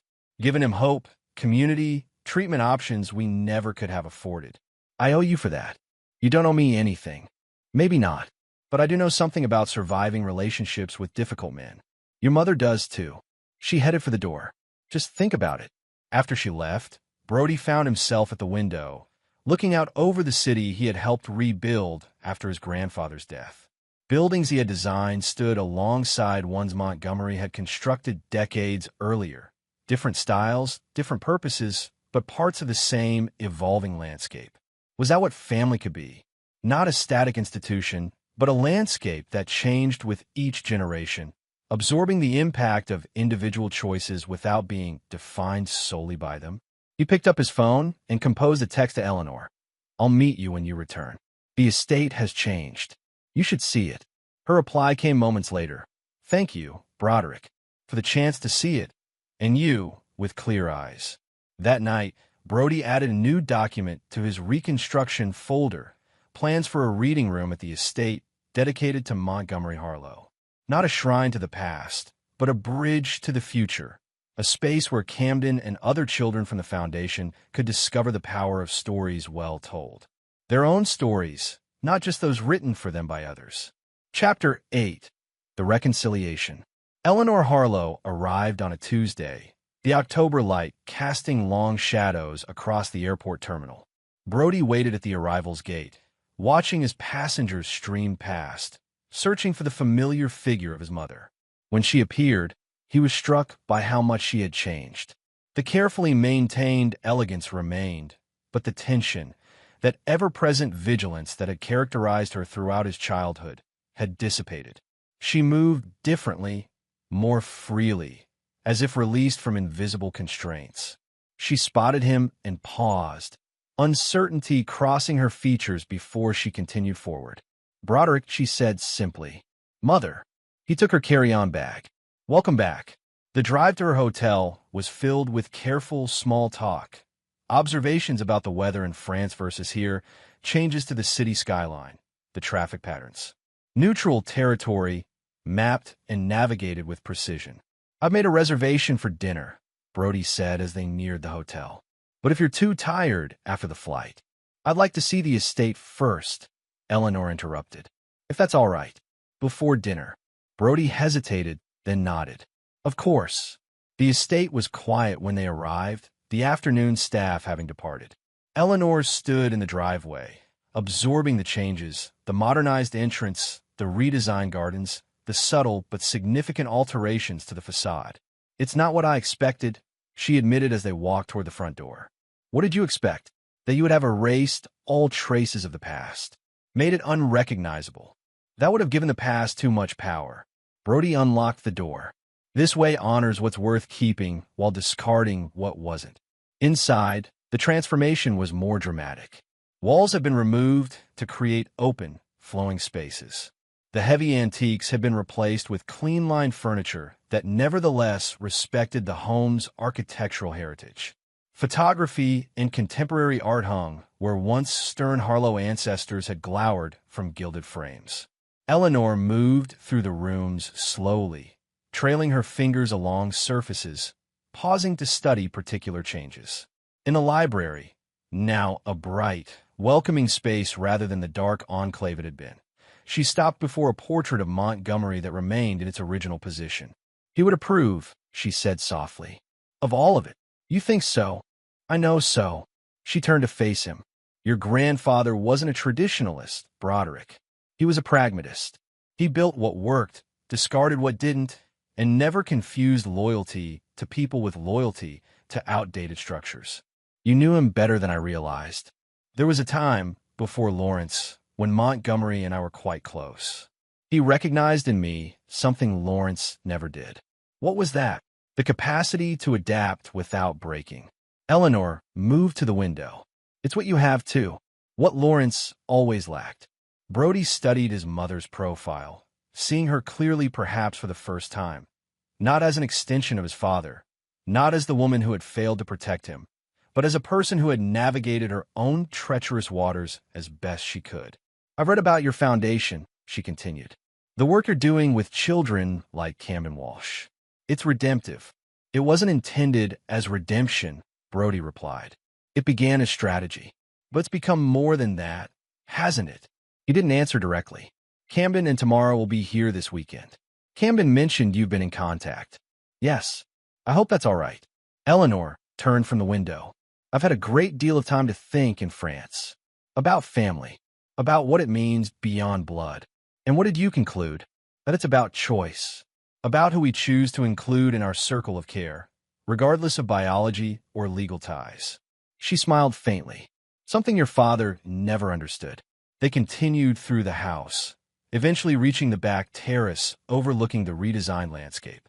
The setting sun painted the grounds in gold and amber, softening the modern lines Brody had introduced to the traditional setting.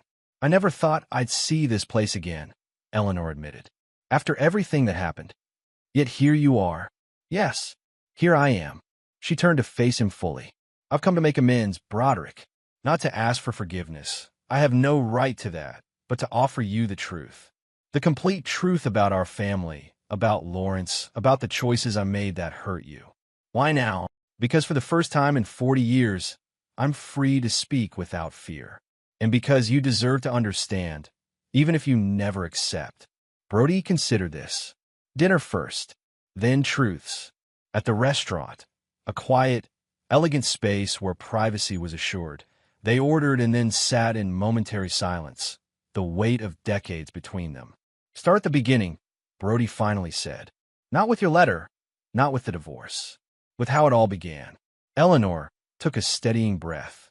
I met your father at a fundraiser for the symphony.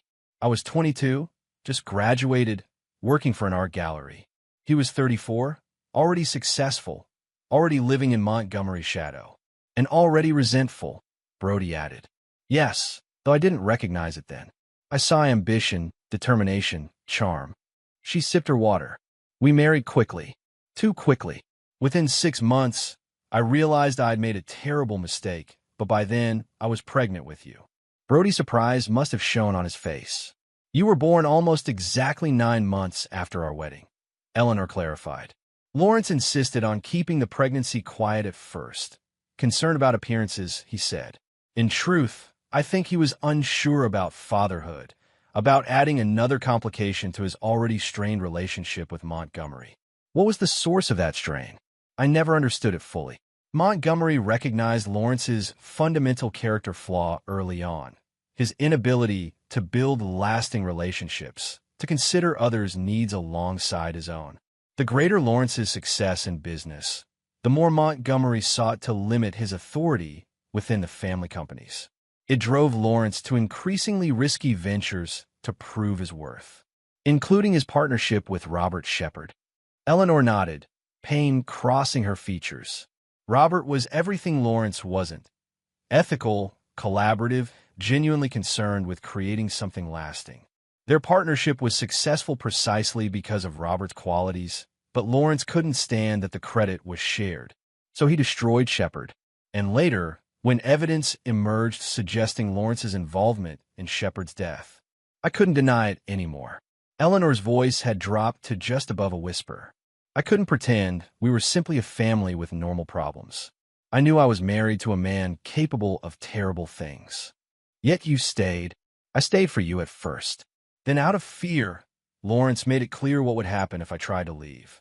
And finally, out of a kind of numb resignation, she met his gaze directly. Until your divorce from Veronica, when you sided with her, when I saw myself in her. Another woman Lawrence was manipulating for his own purposes. Eleanor's hands trembled slightly as she reached for her glass. He discovered her affair with Niles months before you did.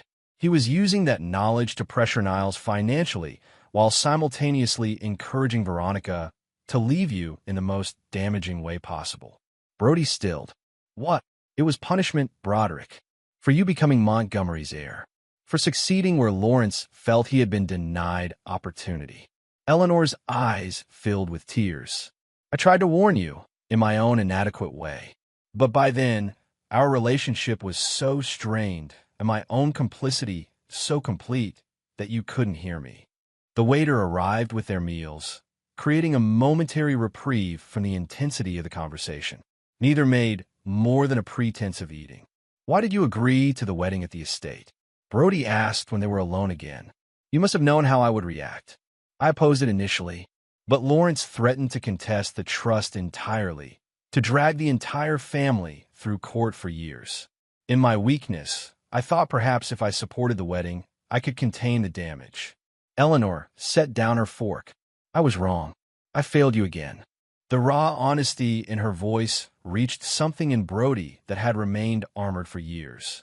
Not softening, exactly, but a recognition of shared wounds. "What do you want from me now?" he asked.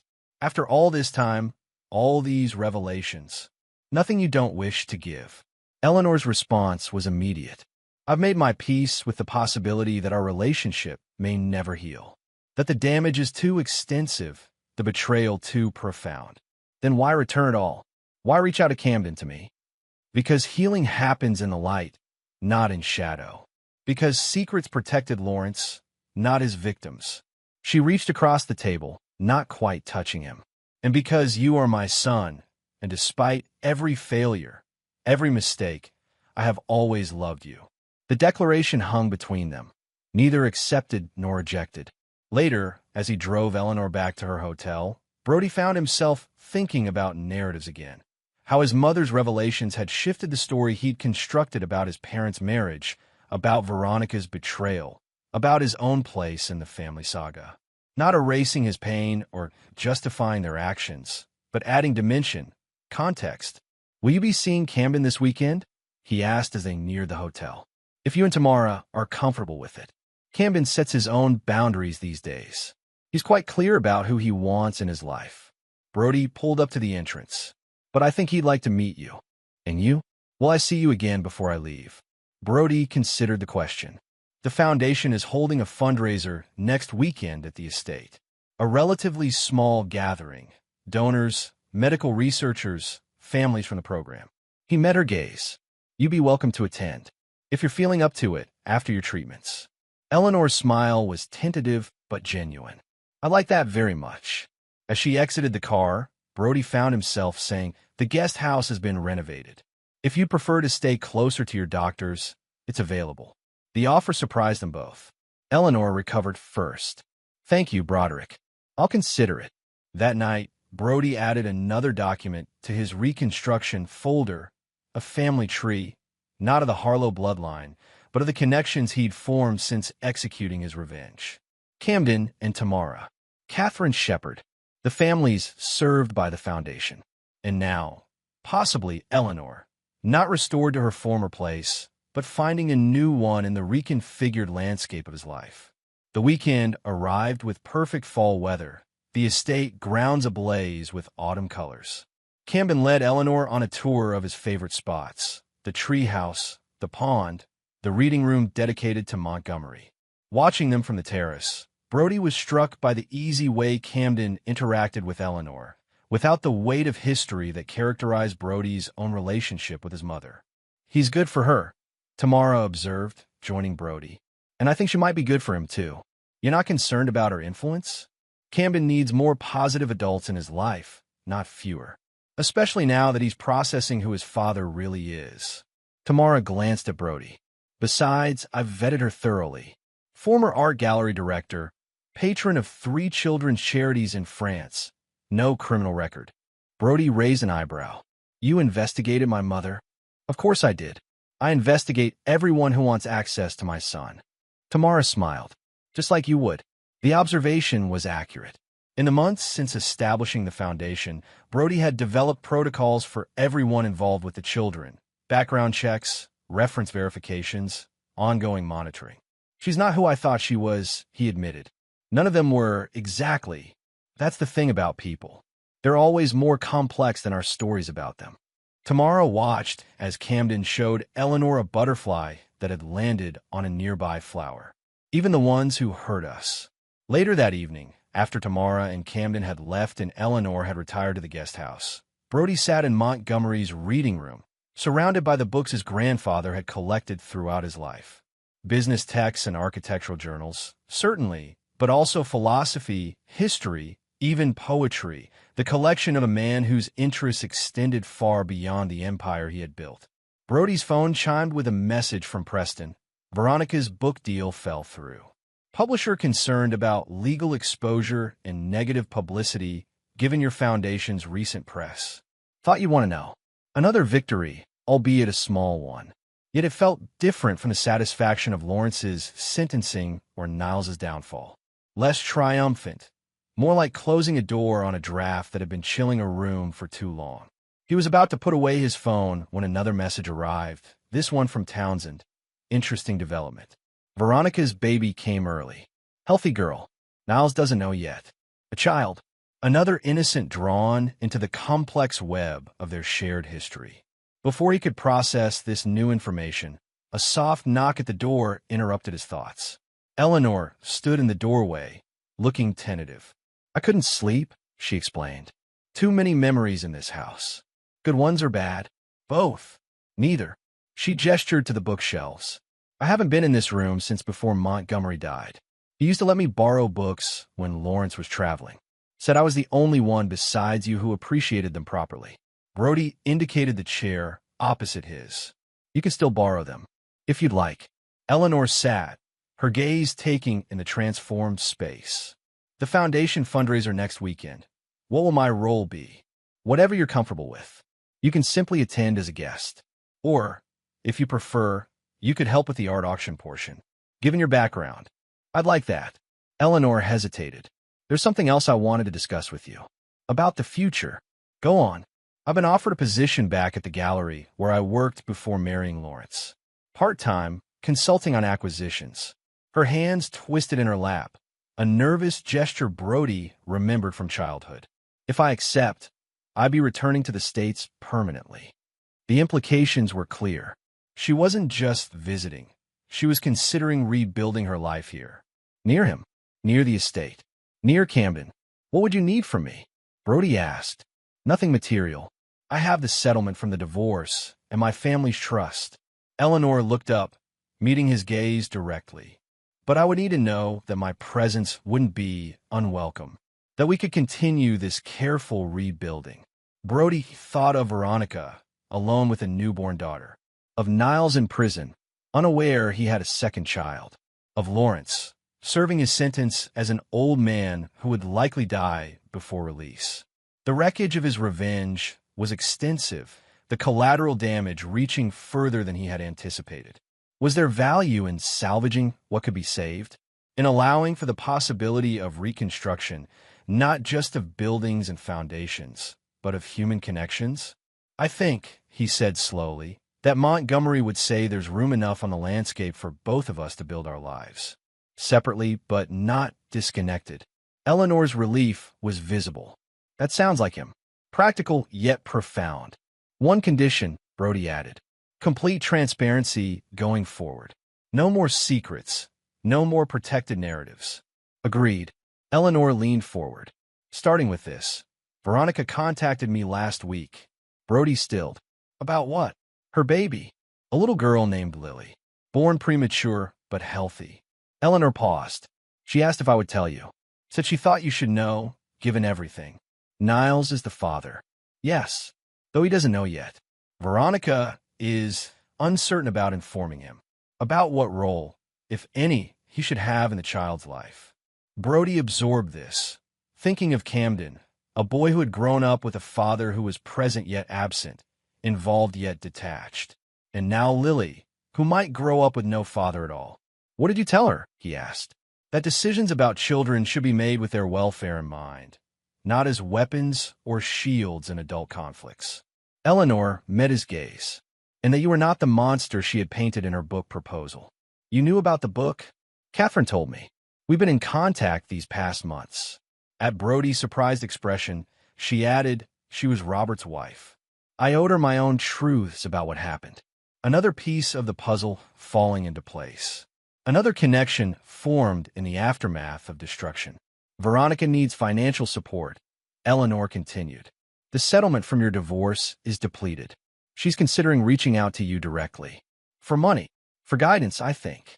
On navigating a world where her child's father is incarcerated and her own reputation is complicated. Brody thought of the foundation, of its mission to support children affected by circumstances beyond their control. Had he established it only for Camden, only as a strategic counterbalance to his revenge? Or did it represent something more fundamental? A recognition that the future belonged not to those who won the battles of the past, but to those who built what came next? Tell her I'll meet with her, he decided. Not about money. About establishing a trust for Lily. Similar to what we've done for Camden. You do that? After everything. The child is innocent. Like Camden.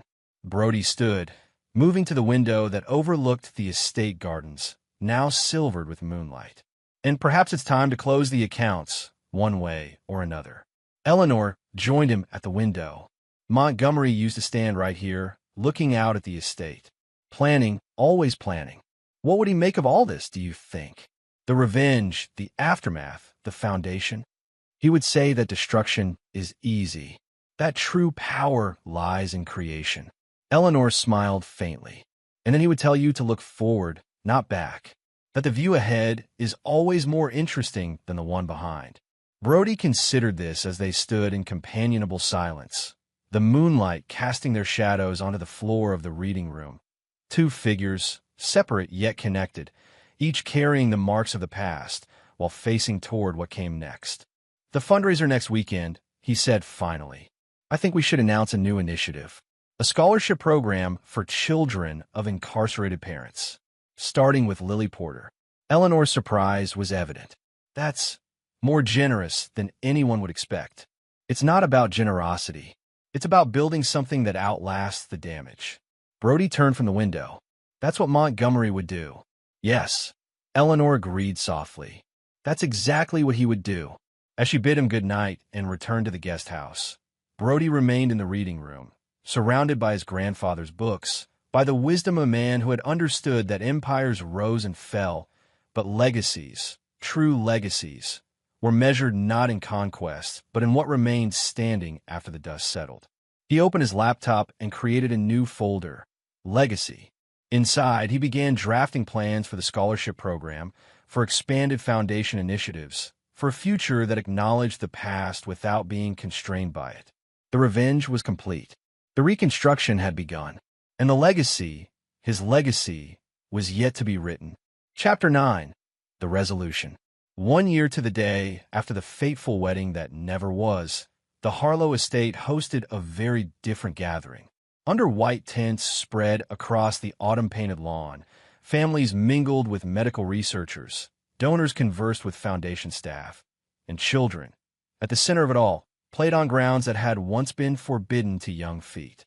Brody moved through the crowd, greeting guests with a quiet confidence that had nothing to do with the calculated charm Lawrence had wielded or the forceful presence Montgomery had projected.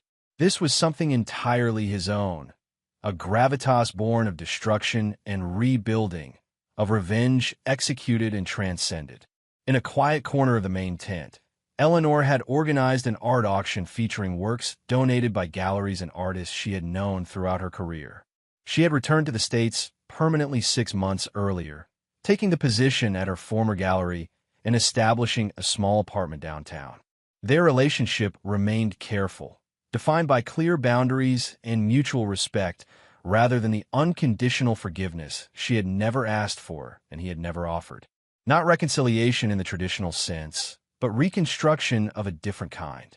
The Kensington Foundation just pledged another $1 million, Margot reported, appearing at his side with her ever-present tablet. That puts us over the target for the Medical Research Center. Good. Make sure to acknowledge them prominently in the press release. Brody scanned the gathering. Any word from Tamara and Camden? They're on their way. Camden had a treatment this morning, but he insisted on coming afterward. And Veronica arrived 10 minutes ago. She's in the guest house with the baby, getting settled. Veronica's inclusion in the foundation event had been controversial. Preston had advised against it, citing potential media complications.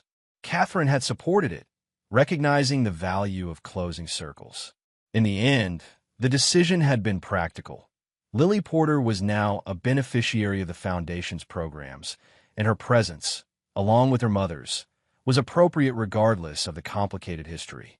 Sir, Townsend approached, as discreet as ever despite the festive setting. There's a situation you should be aware of. What kind of situation? Lawrence Harlow has been granted a compassionate release. Terminal illness, apparently. He is 6 months, maybe less. The news rippled through Brody like a stone dropped in still water. Where's he now? Being processed out. He'll be under house arrest at his brother's place upstate. Brody nodded, absorbing this unexpected development. Lawrence, once so powerful, reduced to spending his final days as a guest in his estranged brother's home. The symmetry was difficult to ignore. Does my mother know? Not yet. I thought you should be informed first. Thank you. I'll tell her myself. As Townsend departed, Brody caught sight of Tamara and Camden entering the main tent. The boy moved more confidently now, his medical treatments having stabilized his condition enough for him to participate in a modified sports program the Foundation had established. He spotted Brody and waved, breaking away from his mother to approach. "Did you see the Treehouse Village designs?" Camden asked without preamble. "The architect sent them over yesterday." "I did. Your input was invaluable." Brody had included Camden in the planning for the Foundation's latest initiative, a residential program for children requiring extended treatments, featuring accessible tree houses connected by elevated walkways. Mom says I might be able to stay there sometimes, when she has to travel for the Foundation. Tamara had joined the organization 6 months earlier, heading up a parent advocacy program that was already gaining national recognition. Her insight, like Camden's, had proven invaluable to the evolving mission. "That's the idea," Brody confirmed. "A home away from home when families need it." Camden's expression grew serious. "I met Lily yesterday, at Dr. Brennan's office." "Did you? What did you think of her?" "She's small, but Mom says I was small too." The boy fidgeted with his jacket sleeve. "She's my sister, right? Since we have the same dad." Brody chose his words carefully. "Half-sister, technically, but family isn't always about technical definitions." "That's what Mom says." Camden looked across the tent to where Tamara was speaking with Eleanor. "Is Lily going to live here? At the estate?" "No. She and her mother have their own place. But they'll be involved with the Foundation, just like you and your mom." Camden nodded, processing this. "Is my dad ever getting out of prison?" "Yes, eventually, but not for several years." "Will I still be part of the Foundation when he does?" "Well, Lily," the question revealed the boy's underlying concern, that the connections he'd formed, the community he'd found, might be contingent on the complicated relationships of the adults around him. "Camden," Brody said, crouching to meet the boy's eye level, "the Foundation exists for you and children like you, not because of who your father is or what happened between the adults in your life. That will never change, no matter what else does." The boy's relief was evident. "Good, because I'm designing a new wing for the Treehouse Village. For teenagers. Already thinking ahead to your own needs?" Brody smiled. "Someone has to." Camden shrugged with the pragmatism of a child who had grown up too quickly. Adults are too busy dealing with the past. "Out of the mouths of babes," as the saying went. Brody straightened, watching as Camden rejoined his mother and Eleanor, the three of them forming a tableau that would have been unimaginable 2 years earlier. Across the lawn, he spotted Veronica emerging from the guest house, a baby carrier in her arms. She paused, scanning the gathering as if unsure of her welcome despite the formal invitation. Preston intercepted her, escorting her toward the refreshment tent with professional courtesy. The sight of Veronica with her daughter, Niles's daughter, still evoked complicated emotions. Not the white-hot anger of betrayal that had fueled his revenge, but something more nuanced, a recognition of shattered things partially mended, of cycles broken and continued. Veronica had relocated to the city 6 months earlier, after her financial situation had become desperate. The failed book deal, combined with mounting medical bills from Lily's premature birth, had left her with few options. Brody's offer of a trust for Lily, administered by the Foundation with strict conditions, had been a lifeline she couldn't refuse. Those conditions were non-negotiable. Veronica would have no direct access to the funds. She would sign a legally binding agreement never to attempt another memoir or public account of their marriage.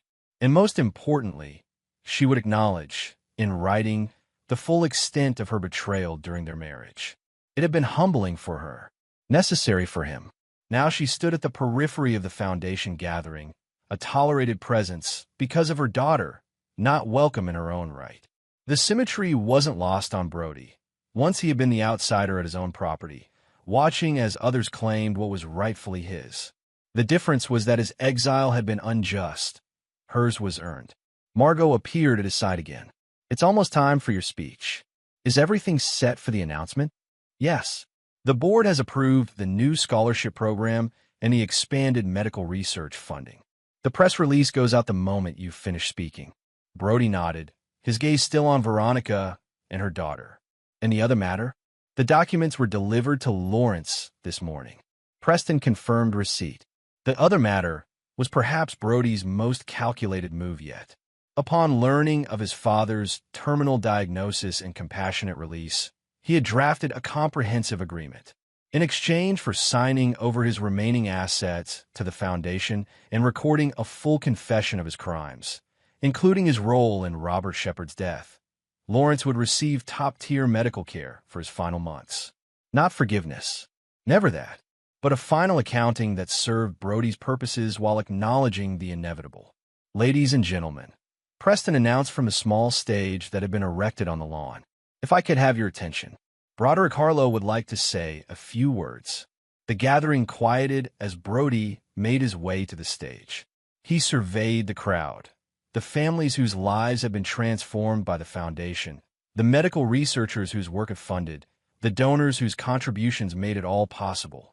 At the edges stood those connected to his revenge. Catherine Shepard, dignified in her vindication. Tamara and Camden, finding purpose in the aftermath. Eleanor, cautiously rebuilding a life independent of Lawrence's shadow. And Veronica, holding her daughter, a living testament to the complexity of consequences. 1 year ago, Brody began, this property was the site of a very different gathering, one built on deception, manipulation, and greed. His gaze swept over the crowd. Today, we gather for a different purpose. Not to celebrate unions based on lies, but to forge connections based on truth. Not to take, but to give. Not to destroy, but to build. He outlined the foundation's achievements over the past year. The medical treatments funded, the research advanced, the family supported. He announced the new scholarship program for children of incarcerated parents, with Lily Porter as its first recipient. And finally, he revealed the expanded medical research center that would be built on a portion of the estate grounds. Montgomery Harlow built an empire on steel and concrete, he concluded. But his true legacy wasn't in the buildings that bore his name. It was in his understanding that power without purpose is meaningless. That wealth without impact is hollow. That revenge without reconstruction is empty. The applause was genuine, the response enthusiastic. As Brody stepped down from the stage, he was surrounded by well-wishers and congratulations. Through the crowd, he caught Eleanor's eye, her nod of approval subtle but significant. Later, as the event wound down and guests began to depart, Brody found himself alone on the estate's upper terrace, looking out over the grounds now golden in the setting sun. Footsteps behind him announced Veronica's approach. "That was quite a speech," she said, Lily sleeping in a carrier against her chest. "Especially coming from a man who orchestrated one of the most comprehensive acts of revenge I've ever witnessed." Brody didn't turn. "Is there something you need, Veronica?" "Clarity." She moved to stand beside him, careful to maintain distance. "I've been trying to understand you. The man who destroyed his ex-wife's new marriage in spectacular fashion, who sent his father to prison, who systematically dismantled his former partner's life, and who then established a foundation that will help thousands of children, including the daughter of the man who betrayed him. Understanding isn't necessary. Acceptance of the reality is sufficient. The reality being that you haven't forgiven any of us. That all this," she gestured toward the foundation event below, "isn't about redemption. It's about control. Your control." Brody finally turned to face her. "You're half right. I haven't forgiven. Not you. Not Niles. Not Lawrence. Forgiveness implies that what was broken can be mended, that what was taken can be returned. Some betrayals go too deep for that. And the foundation, Camden, my daughter, are separate from the accounting." Brody's expression remained impassive. "The innocent don't pay for the sins of the guilty in my world, but neither do the guilty escape consequences. And what are my ongoing consequences, Brody? Besides the financial restrictions, the legal gag order, the public humiliation. Living with yourself, Veronica. Living with the knowledge of what you did and what it cost you. His tone wasn't cruel, merely matter of fact. Just as I live with the knowledge of what I did in response. Do you regret any of it? The scorched earth approach? The collateral damage? Brody, consider the question. Regret implies I would choose differently if given another chance. I wouldn't. Every action I took was proportional to the betrayal that preceded it. Veronica shifted Lily, who stirred slightly in her sleep. And if someday she asks about her father, about what happened between all of us, then you'll tell her the truth, that her father made choices, that those choices had consequences, that despite those choices, she is loved and provided for. Brody's gaze softened slightly as it fell on the sleeping infant, and that while the accounts between her parents and me are forever closed, hers remains open, her own to write. It was as much grace as he could offer, not for Veronica or Niles, but for the child who carried their blood without their guilt. I'm leaving, Veronica said suddenly. Not the city, but this circle. Once Lily is old enough for preschool, I've been offered a teaching position on the West Coast. The foundation support will continue regardless of geography, Preston assured me. That's correct. I thought you should know that I'm removing myself from your orbit permanently, not just because of the legal agreements, but because it's best. For Lily, for me. She straightened her shoulders. And maybe, though you won't admit it, for you too. Brody didn't contradict her. Goodbye, Veronica. As she walked away, Lily still sleeping peacefully against her chest, Brody felt no closure, no sense of a chapter ending. Only the quiet certainty that the accounts had been settled. That justice, by his definition, had been served. Catherine Shepard joined him on the terrace, her presence a counterpoint to Veronica's departure. Quite a transformation, she observed, looking out over the estate. Both of the property and its owner. Not as much of the latter as some might think. No, Catherine smiled knowingly. The Broderick Harlow who orchestrated that wedding disaster a year ago wouldn't have established a trust for his enemy's child. Wouldn't have offered medical care to a dying father who betrayed him. Wouldn't have allowed his mother a path back to connection. Those actions serve my purposes. Of course they do, just as revenge did. Catherine's assessment was shrewd, but not unkind. The difference is that your purposes have evolved, expanded beyond the settling of accounts to the building of legacy. Below them, Camden had climbed the largest oak tree on the property, waving excitedly to Tamara, who watched from below.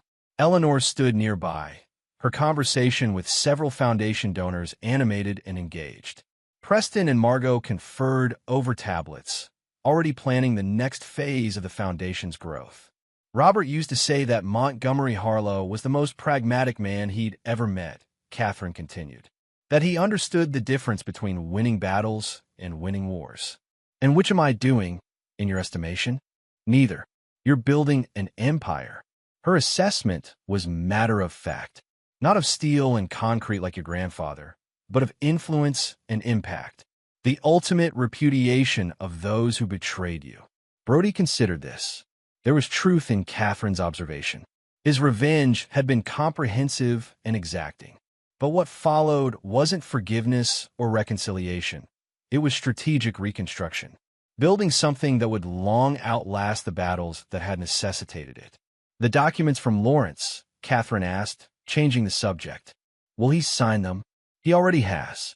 Faced with the choice between a dignified end with superior care or a painful decline in his brother's spare bedroom, Lawrence chose pragmatism, as I knew he would. And the confession about Robert, recorded this morning. Preston has the footage. It will be sufficient to formally clear Robert's name, to establish Lawrence's culpability beyond question.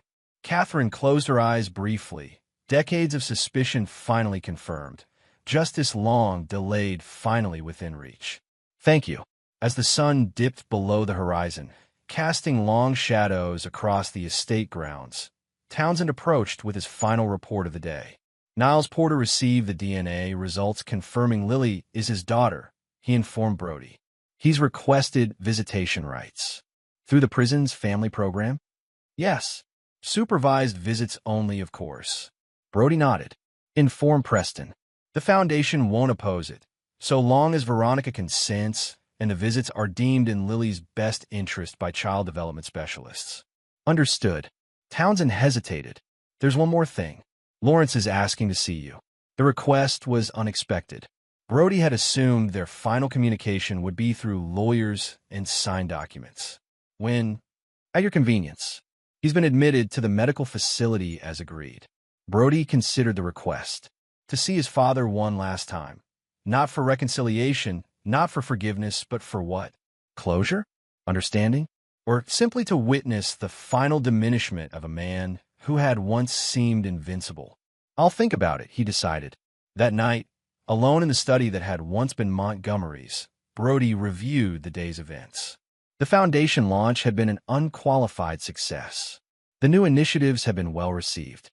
The complex web of relationships he now maintained, with Eleanor, with Tamara and Camden, with Catherine, with the Foundation families, functioned smoothly within clearly defined boundaries. The revenge was complete. The reconstruction well underway. What remained was the legacy, the long game that would extend beyond his lifetime. He opened his laptop to the legacy folder and added a new document, plans for a memorial garden on the estate grounds. Not dedicated to Montgomery or any Harlow, but to the children served by the Foundation who didn't survive their illnesses. A place of remembrance, of acknowledgement that not all battles could be won, not all accounts balanced. As he worked, Brody felt no softening toward those who had betrayed him. Lawrence, Niles, and Veronica remained in his mind exactly what they were, enemies who had received justice proportional to their crimes. The accounts were settled, not forgiven. The ledger balanced, not erased. But alongside that unwavering assessment existed something new. A recognition that the most powerful response to betrayal wasn't merely its punishment, but the creation of something the betrayers could never have imagined or achieved. Not forgiveness, but transcendence. Not reconciliation, but reconstruction on a scale that rendered the original treachery small by comparison. Montgomery would have approved. 1 week later, Brody stood in a private room at the medical facility where Lawrence was spending his final days. His father lay in a hospital bed, diminished by illness, the once commanding presence reduced to fragile mortality. "You came," Lawrence observed, his voice weaker than Brody had anticipated. "I came to ensure the accounts are fully settled." Brody remained standing, maintaining both physical and emotional distance. "The confession has been verified. Catherine Shepard will finally have justice for her husband." Lawrence closed his eyes briefly. "Always the accountant of wrongs. Just like Montgomery. You forfeited the right to criticize either of us decades ago." Perhaps. Lawrence's gaze found Brody's, surprisingly clear despite his condition. "I want to ask for forgiveness. We both know better than that." "Then why ask me to come?" "To tell you that you've won. More completely than I ever anticipated." A rattling breath. "The Foundation. The estate. Eleanor. Even Veronica and her child. You've achieved what I never could. A legacy that will outlast you. This isn't about winning, isn't it?" A ghost of Lawrence's old calculating smile appeared. "We're more alike than you care to admit, Broderick. The difference is that you've succeeded where I failed. Built where I destroyed." Brody didn't respond to the comparison. "Is that all?" "No." Lawrence shifted in the bed, wincing with the effort. "I want you to know that I've made provisions. A separate account, unknown to the prosecutors or the estate attorneys. 5 million, untraceable. For what purpose? Insurance. Against the day when you might find yourself in need of funds outside the Foundation's legitimate channels." Lawrence's expression was knowing. A man in your position, with your particular approach to justice, might someday require resources that can't be tracked. Brody understood immediately. His father was offering a final legacy, not of reconciliation, but of pragmatic acknowledgement that sometimes justice required operating in the shadows. The account details? With Preston, in a sealed envelope to be delivered after my death. Lawrence's breathing had become more labored. "Consider it my final acknowledgement of who you are. Who we both are. Brody studied his father, the man who had shaped him through both example and opposition, who had taught him, through betrayal, the value of vigilance, who had shown him, through cruelty, the importance of measured response. Goodbye, father. As he left the medical facility, Brody felt no grief, no closure, no emotional resolution. Only the cool certainty that the accounts would soon be permanently closed, the ledger finally balanced in full. 3 days later, Lawrence Harlow died in his sleep. The official announcement mentioned his contributions to the business community and his family's long history in the region. It made no mention of his crimes, his imprisonment, or the foundation that now controlled his former assets. At the small, private memorial service, attended by only a handful of people, Brody stood beside Eleanor, not in reconciliation, but in acknowledgement of a shared history now concluded. Catherine Shepard attended as well, her presence a testament not to forgiveness, but to justice finally served.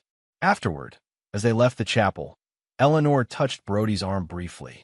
"It's over now," she said. "Truly over." Yes. But even as he agreed, Brody knew that what had ended was merely one chapter.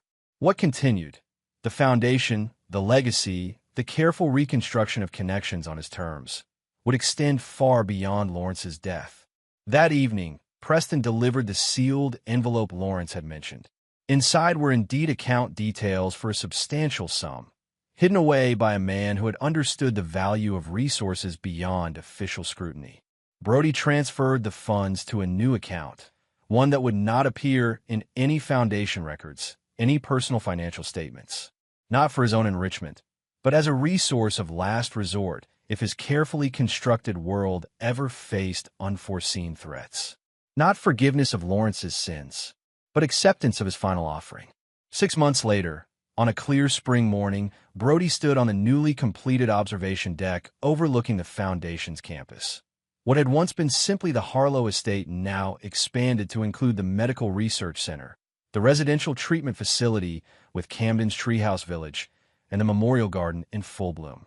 Margot joined him, tablet in hand as always. The first residential patients move in next week.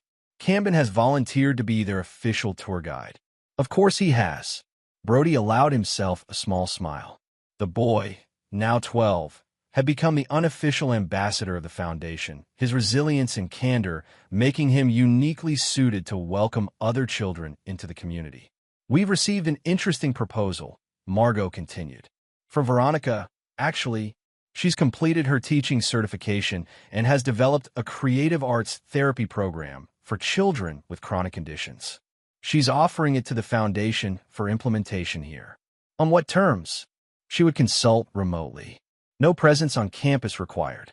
All materials and training provided digitally." Brody considered the proposal.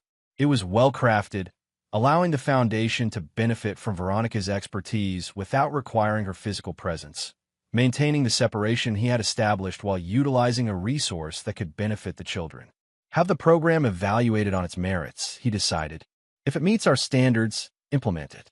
But maintain the separation protocols. She doesn't set foot on the property. Understood. Margot made a note. One last thing. Eleanor asked about Camden's birthday next month.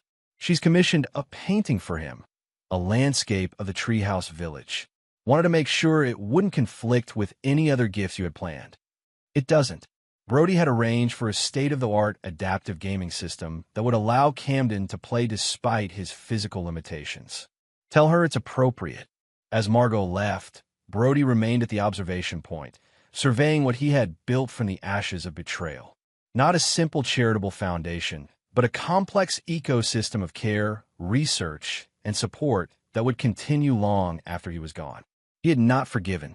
The betrayals remained acknowledged and accounted for. The separation between himself and those who had wronged him maintained with careful precision. Veronica remained excluded from his physical space. Niles remained in prison, facing the consequences of his actions. Lawrence had died without reconciliation. Even Eleanor existed in his life within carefully defined boundaries.